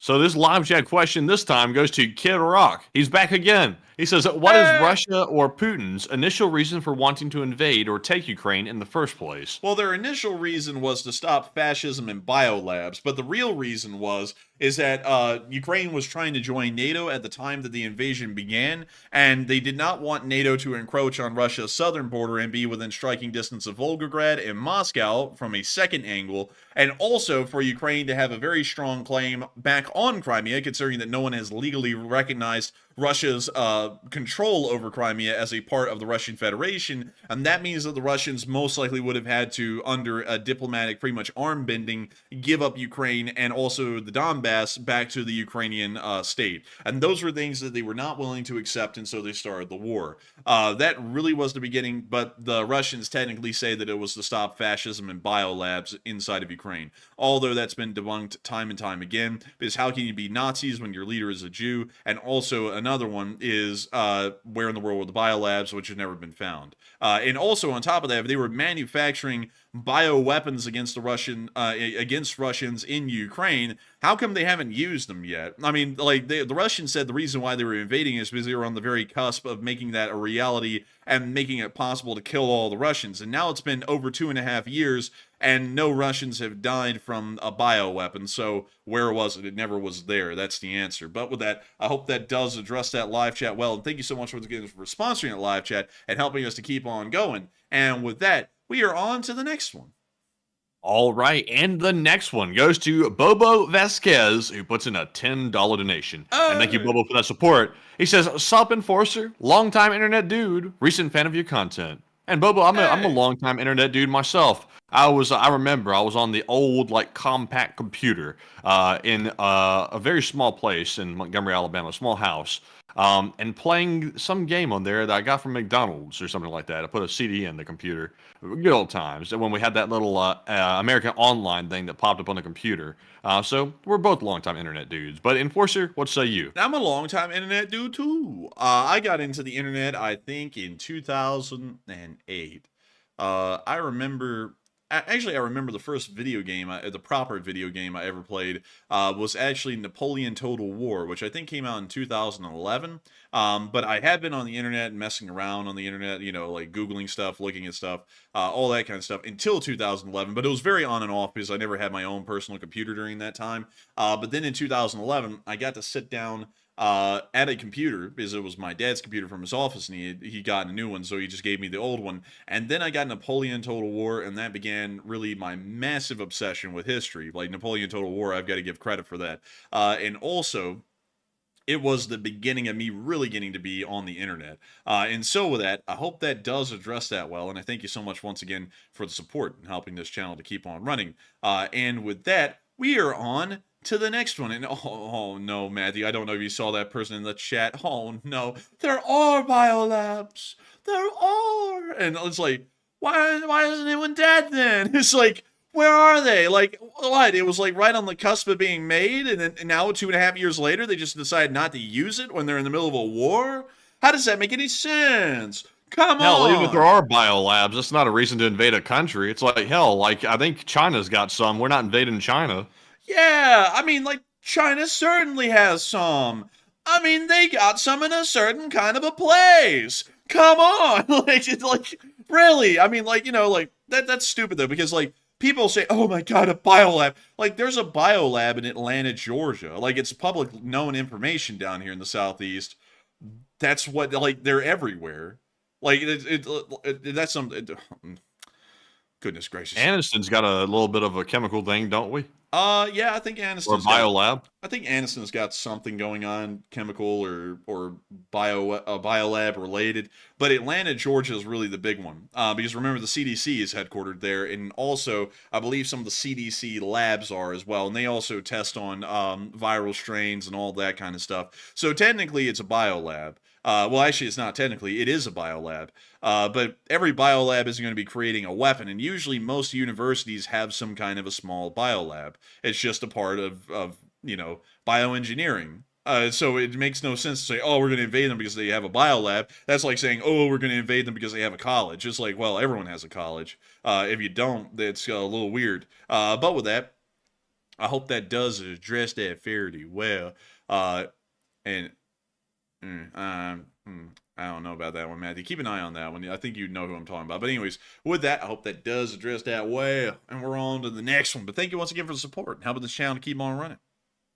Yes, indeed. And our next one here goes to M. Zoidberg, who puts in a $10 donation and says, longtime watcher from Sweden. It's 4 a.m. here, so I don't get to watch the streams live so often, and keep up the amazing job, and long live the LSA. Hey. Also, Zoidberg, there was a Russian that tried to get in your place yesterday. I don't know if you know that, but they tried to get in there, but your people ran them off. Good for you. But Enforcer, what say you? Man, they ran them away. They went get away, scat. But anyways, I gotta say, thank you so much once again for the support and help this channel to keep on running. And it's wonderful to know that you made the pilgrimage to be here live on air. It is quite a trip. Some people can't make it all the time. Some people don't make it. But still, I appreciate you for getting on here and helping this channel to keep on running. And not only that, getting to watch it live. It means a lot to us. And I gotta thank you so much once again for support and making this channel possible. And with that, we are on to the next one.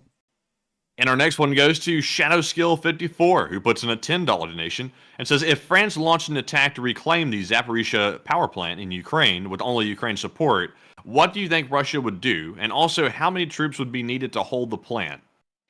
Probably a lot of troops would be needed to hold the plant. The Russians would probably try and re-secure it immediately. But if the and let me hear that question again, Matthew. Who was going to be involved in that? Ukraine and someone else? The United States? If France launched an attack to reclaim the power plant. If France and Ukraine launched an attack to retake the power plant, the Russians probably would not really be able to do much because of the French involvement, probably really tying their hands on what they could do tactically on the battlefield. But they still could try and retake it. But I feel like the French and the Ukrainians combined would be able to take it.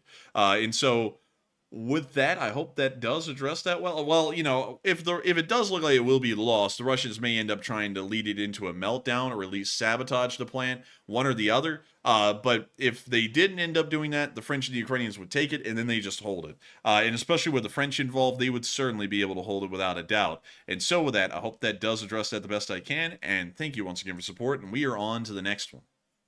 And the next one goes to Neil Vizanot, and he puts in a 10 and says, what is the status of the Russian economy today?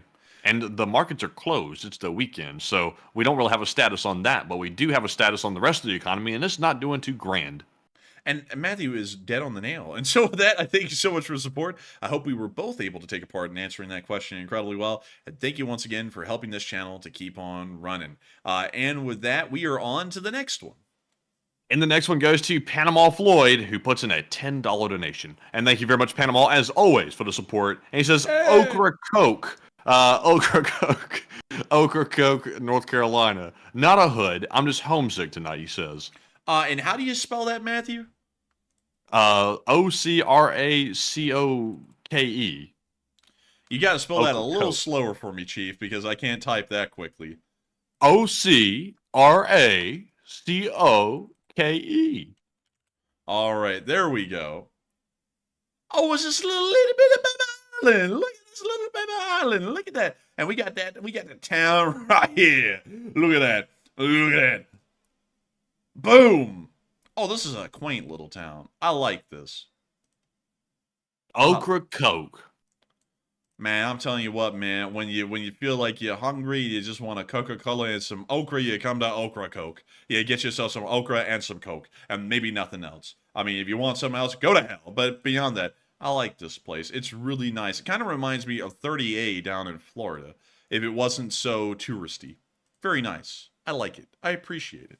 And so with that, I hope that does address that well. And thank you so much once again for the support and helping this channel to keep on running.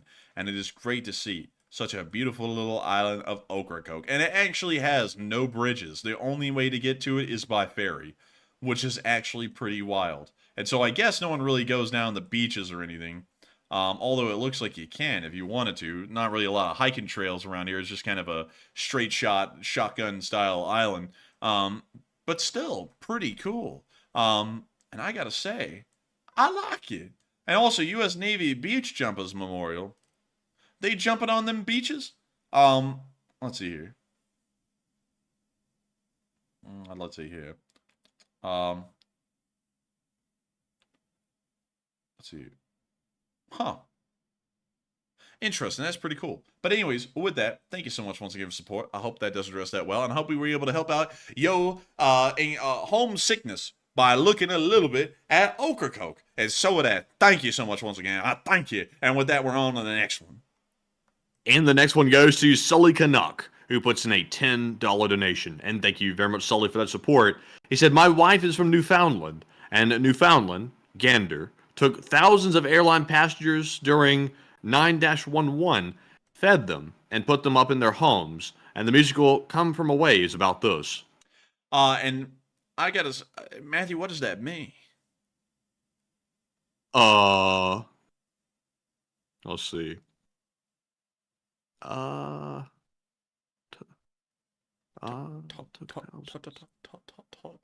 Honestly, I'm not really sure, Sully. Sully, I think we might have some clarification on this one because I'm not really understanding, I don't think. Reread it to me again, and let me see if I can understand it that time. They said Newfoundland, Gander, took thousands of airline passengers during 9-11, fed them, and put them up in their homes. Oh, I'm sorry. Gander in Newfoundland, right over here. Remember, this is where a lot of the planes landed at 9/11 when they were being grounded.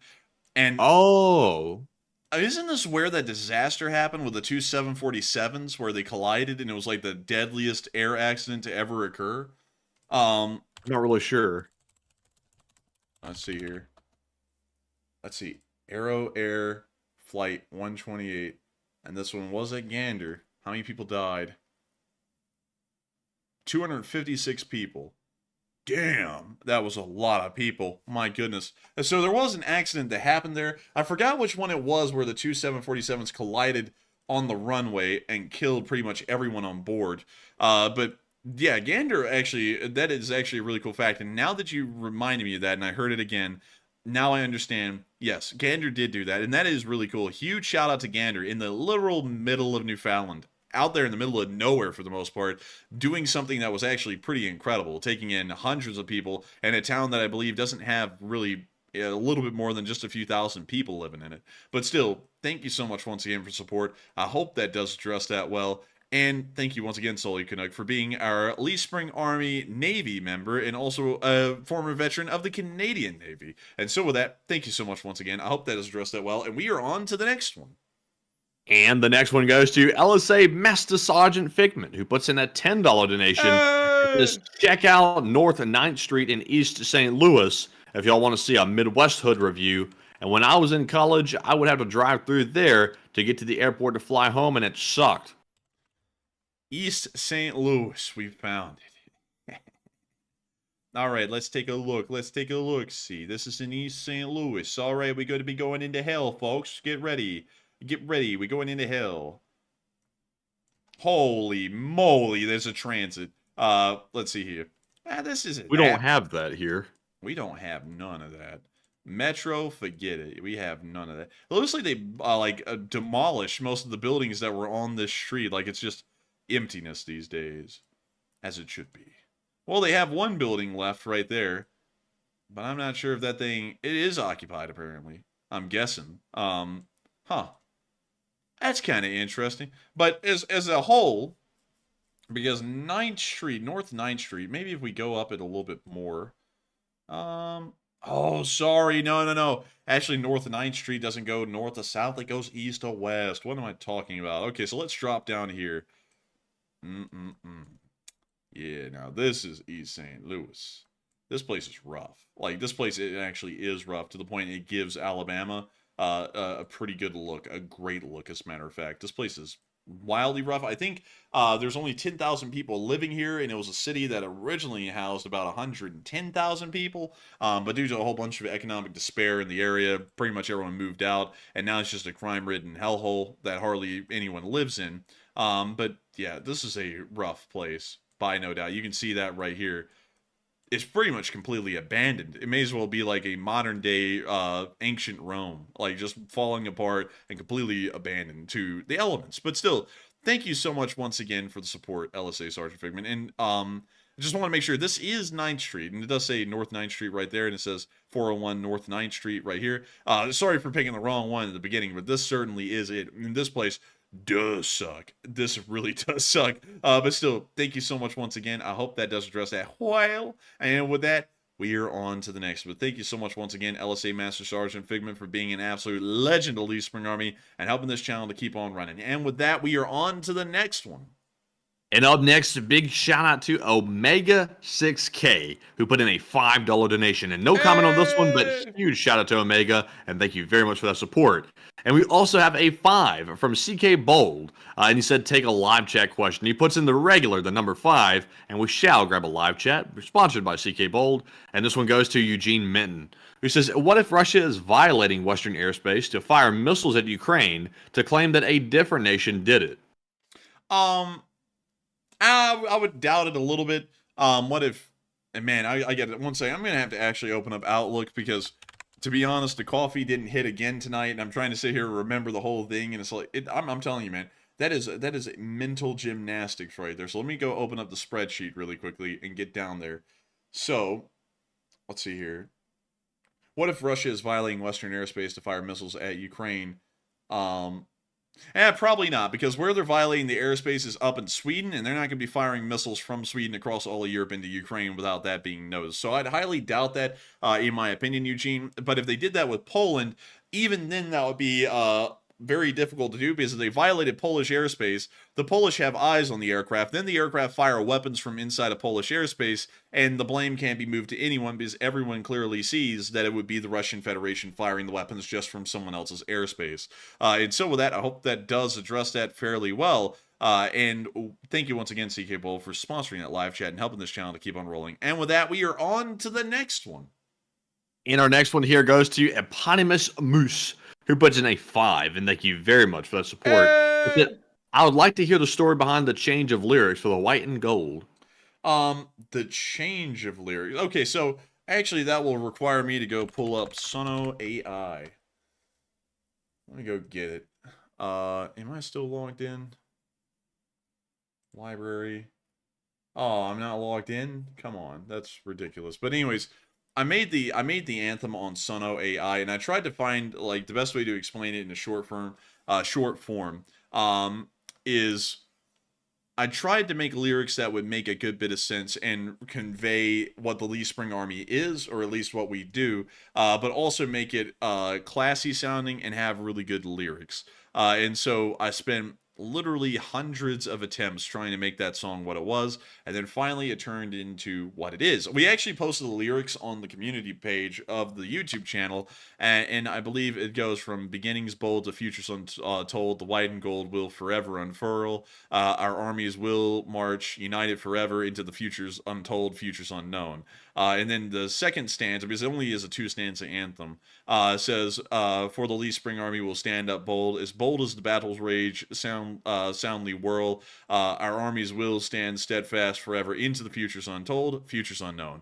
And those are the lyrics. And I was trying to figure out how to make the AI make a good song, which was really difficult, and also to have good applicable lyrics. So that was the end result out of all of that, was the 2-stanza anthem, The White and Gold, which I believe is about as long as the British anthem, God Save the Queen, at least as far, well, God Save the Queen, God Save the King, depending on who's reigning, in terms of its actual length and stanzas. But still, thank you so much once again for the support. I hope that does address that well. And with that, we are on to the next one.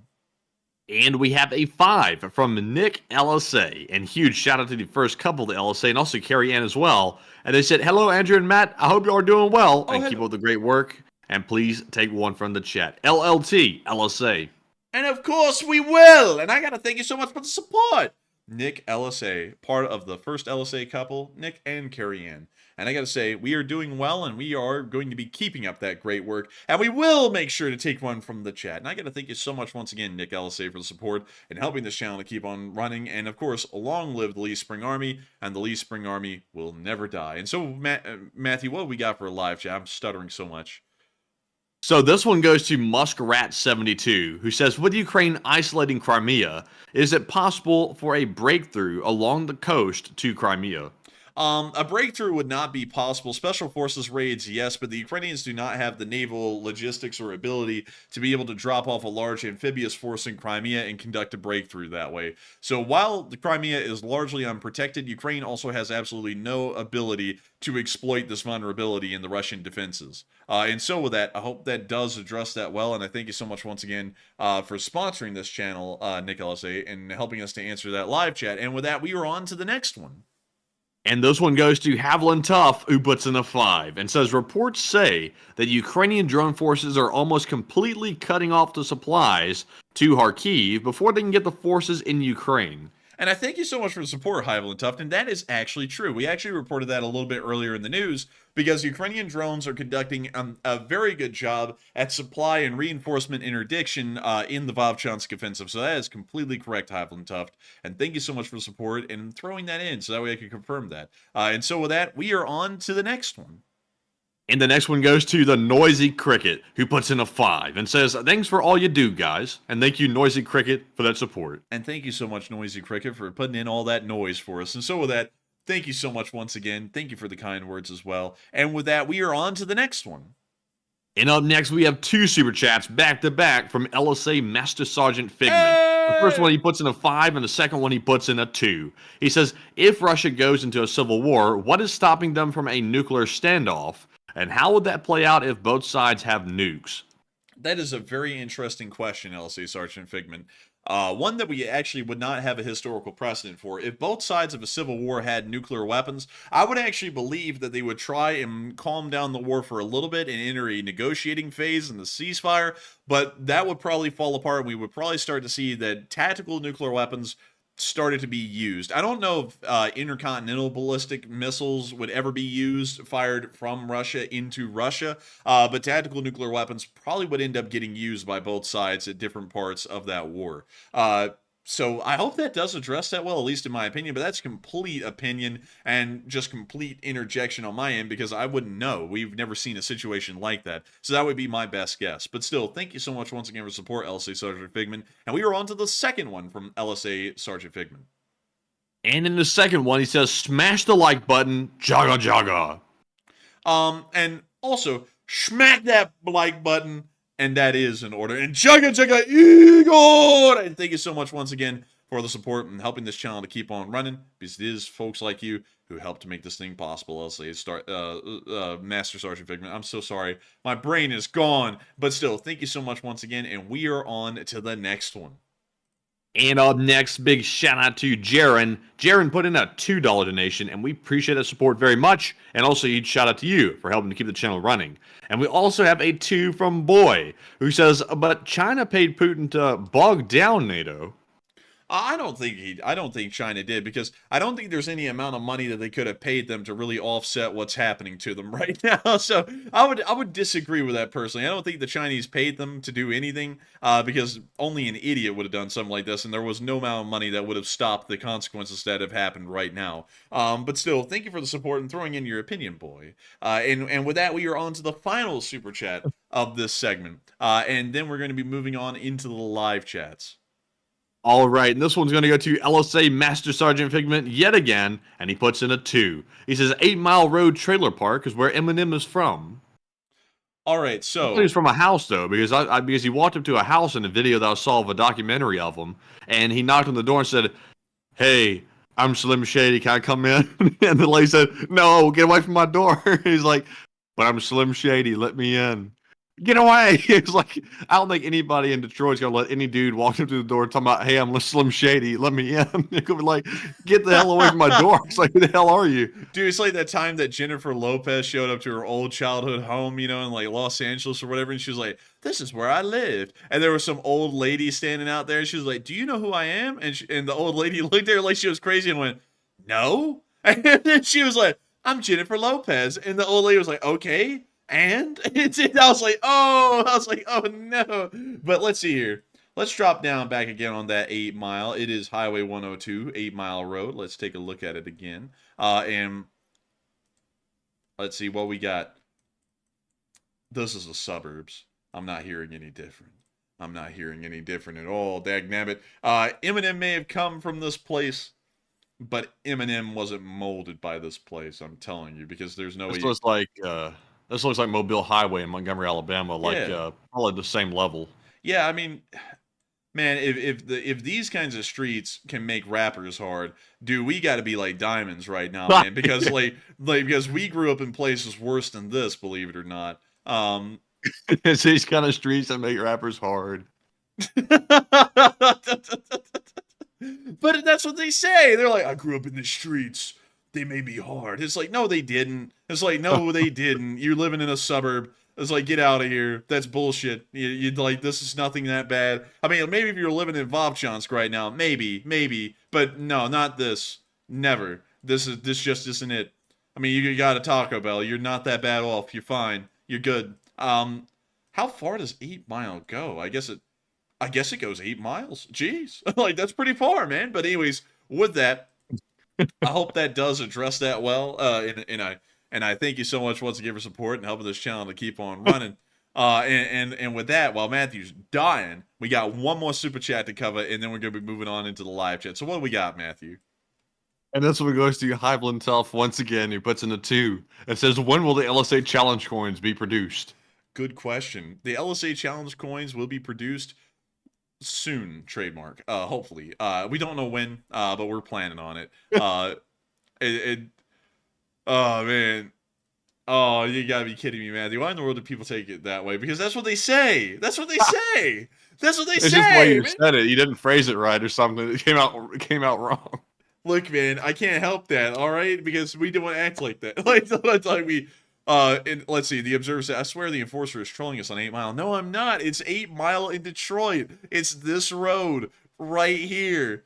This one. It's called 8 Mile Road. No joke. That's what it's called. Like, I'm not kidding y'all. That's 8 Mile Road in Detroit. Like, that's what it looks like. It's not that bad off, really. And so with that, I hope that does address that again. But the challenge coins, hopefully we'll have those out maybe in a couple of months. I don't know when, because Matthew's kind of in charge of the merch side of things. And the international sales of patches, we didn't really see a lot of people that were that interested in international sales of patches. But we will see about challenge coins. But I feel like they'll probably run into the same problem that the patches did. But with that, I hope that does address that fairly well. And we are... What? Go ahead. And now we are into the live chat segment. So take it away, Matthew. All right, so moving into our live chat segment, we have our live chat segment, which up first we had the Morse code decoders of the stream. The first one goes to Cliff Simonson, Mark Hodges, Earl Renew, Paul Schultz, Kevin J, Rumpelstiltskin, and David Millsaps. They have the Morse code tonight. They said, Enforcer, LSA Signal Corps reports tonight's Morse code broadcast is the mass surrender at Vovchansk is a serious blow for Russian forces in the area, and long live the LSA. And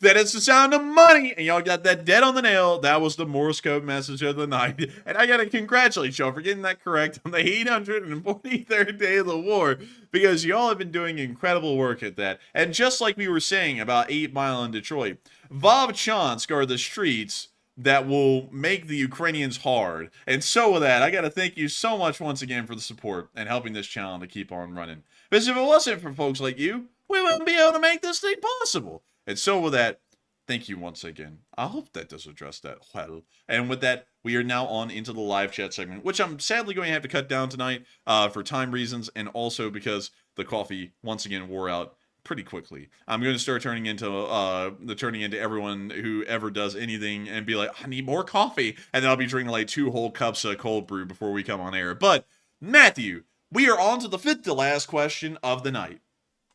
All right, and also, like, this is going to end up making you turn into a CoffeeZilla before it's over with, needing more caffeine. Oh, man. But anyways, I'm telling you, I'm 100%, 100%. But anyways, our live chat question here, the first one goes to Eric Kress. He says, I'm just wondering, on local news, have you heard anything about a Patriot missile system being moved to Florida? No, we haven't, actually. Usually that stuff's kind of kept quiet. A lot of crap's always moving through Alabama, to be honest. We have, like, Paladins, M113s, Abrams, mostly because of the Anniston Army Depot, and so a lot of them pass through on the interstates around Birmingham. But I haven't heard about any Patriot system being moved towards Florida. So I would have to declare ignorance on that one. And so with that, we are on to the 4th to last question of the night. And this one goes to Terry Davis, who says, how long, if we ever, will see the collapse of the ruble effect, the Russian government's ability to pay its soldiers? We'll probably see that they have a complete inability to pay their soldiers by the end of this year, beginning of next year. Much like we've been saying with the economic collapse, that economic collapse will most likely lead them to being unable or unable to pay their soldiers. And so with that, I hope that does address that well. And with that, we're on to the next one. And up next, we have a super chat here, and Whoa, whoa, whoa, whoa, whoa, whoa, Whoa, What's this whoa, bot whoa. doing? What a damn bot. But anyways, moving on to this super chat, we have a 10 from Russ Rizzo. He says, Eminem's music is something you need to experience. He just released a new song that is one of his most listened to in the world. Check out Houdini. I'll be honest with you, Russ Rizzo. First off, thank you for the support. That's not really my style of music, to be perfectly honest with you. It's a little bit too angry for my liking. I kind of like music like Frank Sinatra, a little bit of Coldplay here and there, and music like that. Kind of like alternative rock a little bit. Eminem's music is good for what it is. It's rap, of course, and it's pretty legendary in the rap world, but not really my style. It's a little too angry. But Enforcer, what say you? And I thank you so much for the support, Russ Rizzo. And I have to agree with Matthew there. It's just not my style, see. I don't really listen to rap a lot or really at all. I've listened to rap on a couple occasions, but to be quite honest, it was ironically, and it was a joke. Like, not the music, but me listening to it. It was more so for a joke. But the music I listen to is the music that you hear in the intro. No joke. That's the kind of music I usually listen to. I enjoy it a good bit. And then I also listen to, like, everything else in between. So I usually listen to everything from the 80s up until, like, ancient Rome. Anything in between there, it's pretty okay. But everything else beyond the 80s, I don't really like it that much. It's just not that good. At least to me. But still, thank you so much for the recommendation, Russ Rizzo, and I will try and look into it a little bit, and at least listen to it a little bit, and give it a chance, because, you know, maybe it's good, but then I don't want to turn into, oh man, it's time to talk about rapper beef. Oh, wait a minute, where are all my viewers going? What the hell? I thought y'all were here for me. I don't want to turn into that, you know, like that would be scary. But anyways, with that, I hope that does address that well, Russ Rizzo, and thank you once again for the support and helping this channel to keep on running. And Russ Rizzo said, it's comedy, and I'll look into it then. I think it'd be funny. And with that, we are on to the second to last question of the night. And this one goes to Lil Crunch. That's kind of like the Russians. They're in a little bit of a crunch. But he said, has Ukraine been able to get more shells to fire, or are they still low? Yes, they have been able to get more shells to fire, and we've even heard that from Ukrainian sources like we covered in today's news. And so with that, I hope that does address that well, and we are on to the final question of the night. And so, who was the lucky last person who threw in the lucky last question of the night? While I smacked my teeth together so hard, I feel like I broke one. But what do we got, Matthew? So this one goes to Kenneth Prozac, who says, Russian men surrendering because they are not getting paid, and their families can't get that money out. Is that reason why? No, it's because they got encircled and there was no way out but to surrender or die. And so with that, I hope that does address that well. And with that, we have reached the end of tonight's stream. I've got to thank every single one of y'all so much once again for watching. 84,000 people have watched this stream before it ended, and 9.9 thousand people were here at the peak. We are absolutely honored and very privileged to have all of y'all here. It's absolutely crazy to think that y'all enjoy the news delivered on this channel. And I have to thank you all so much once again for watching. If y'all did enjoy, make sure to like, comment, and subscribe. And if you want to, you could share this with your friends or family or something like that. But beyond that, good night, good luck, take care, stay safe. Slava Ukraini, and long live the Lee Spring Army. The Lee Spring Army will never die. And we will see you all tomorrow for the Sunday night fundraiser, because tomorrow is actually Sunday. And so with that, long live the Lee Spring Army, and good night. And with that, good night, folks. Thank you all for another great stream tonight. And with that, like the Enforcer said, we'll see you all tomorrow on the fundraiser stream. It is Sunday, of course. We're raising more money to help out Ukraine. And it's another big Sunday. And with that, Slava Ukraine, Heroam Slava. We'll see you all tomorrow. And with that, good night.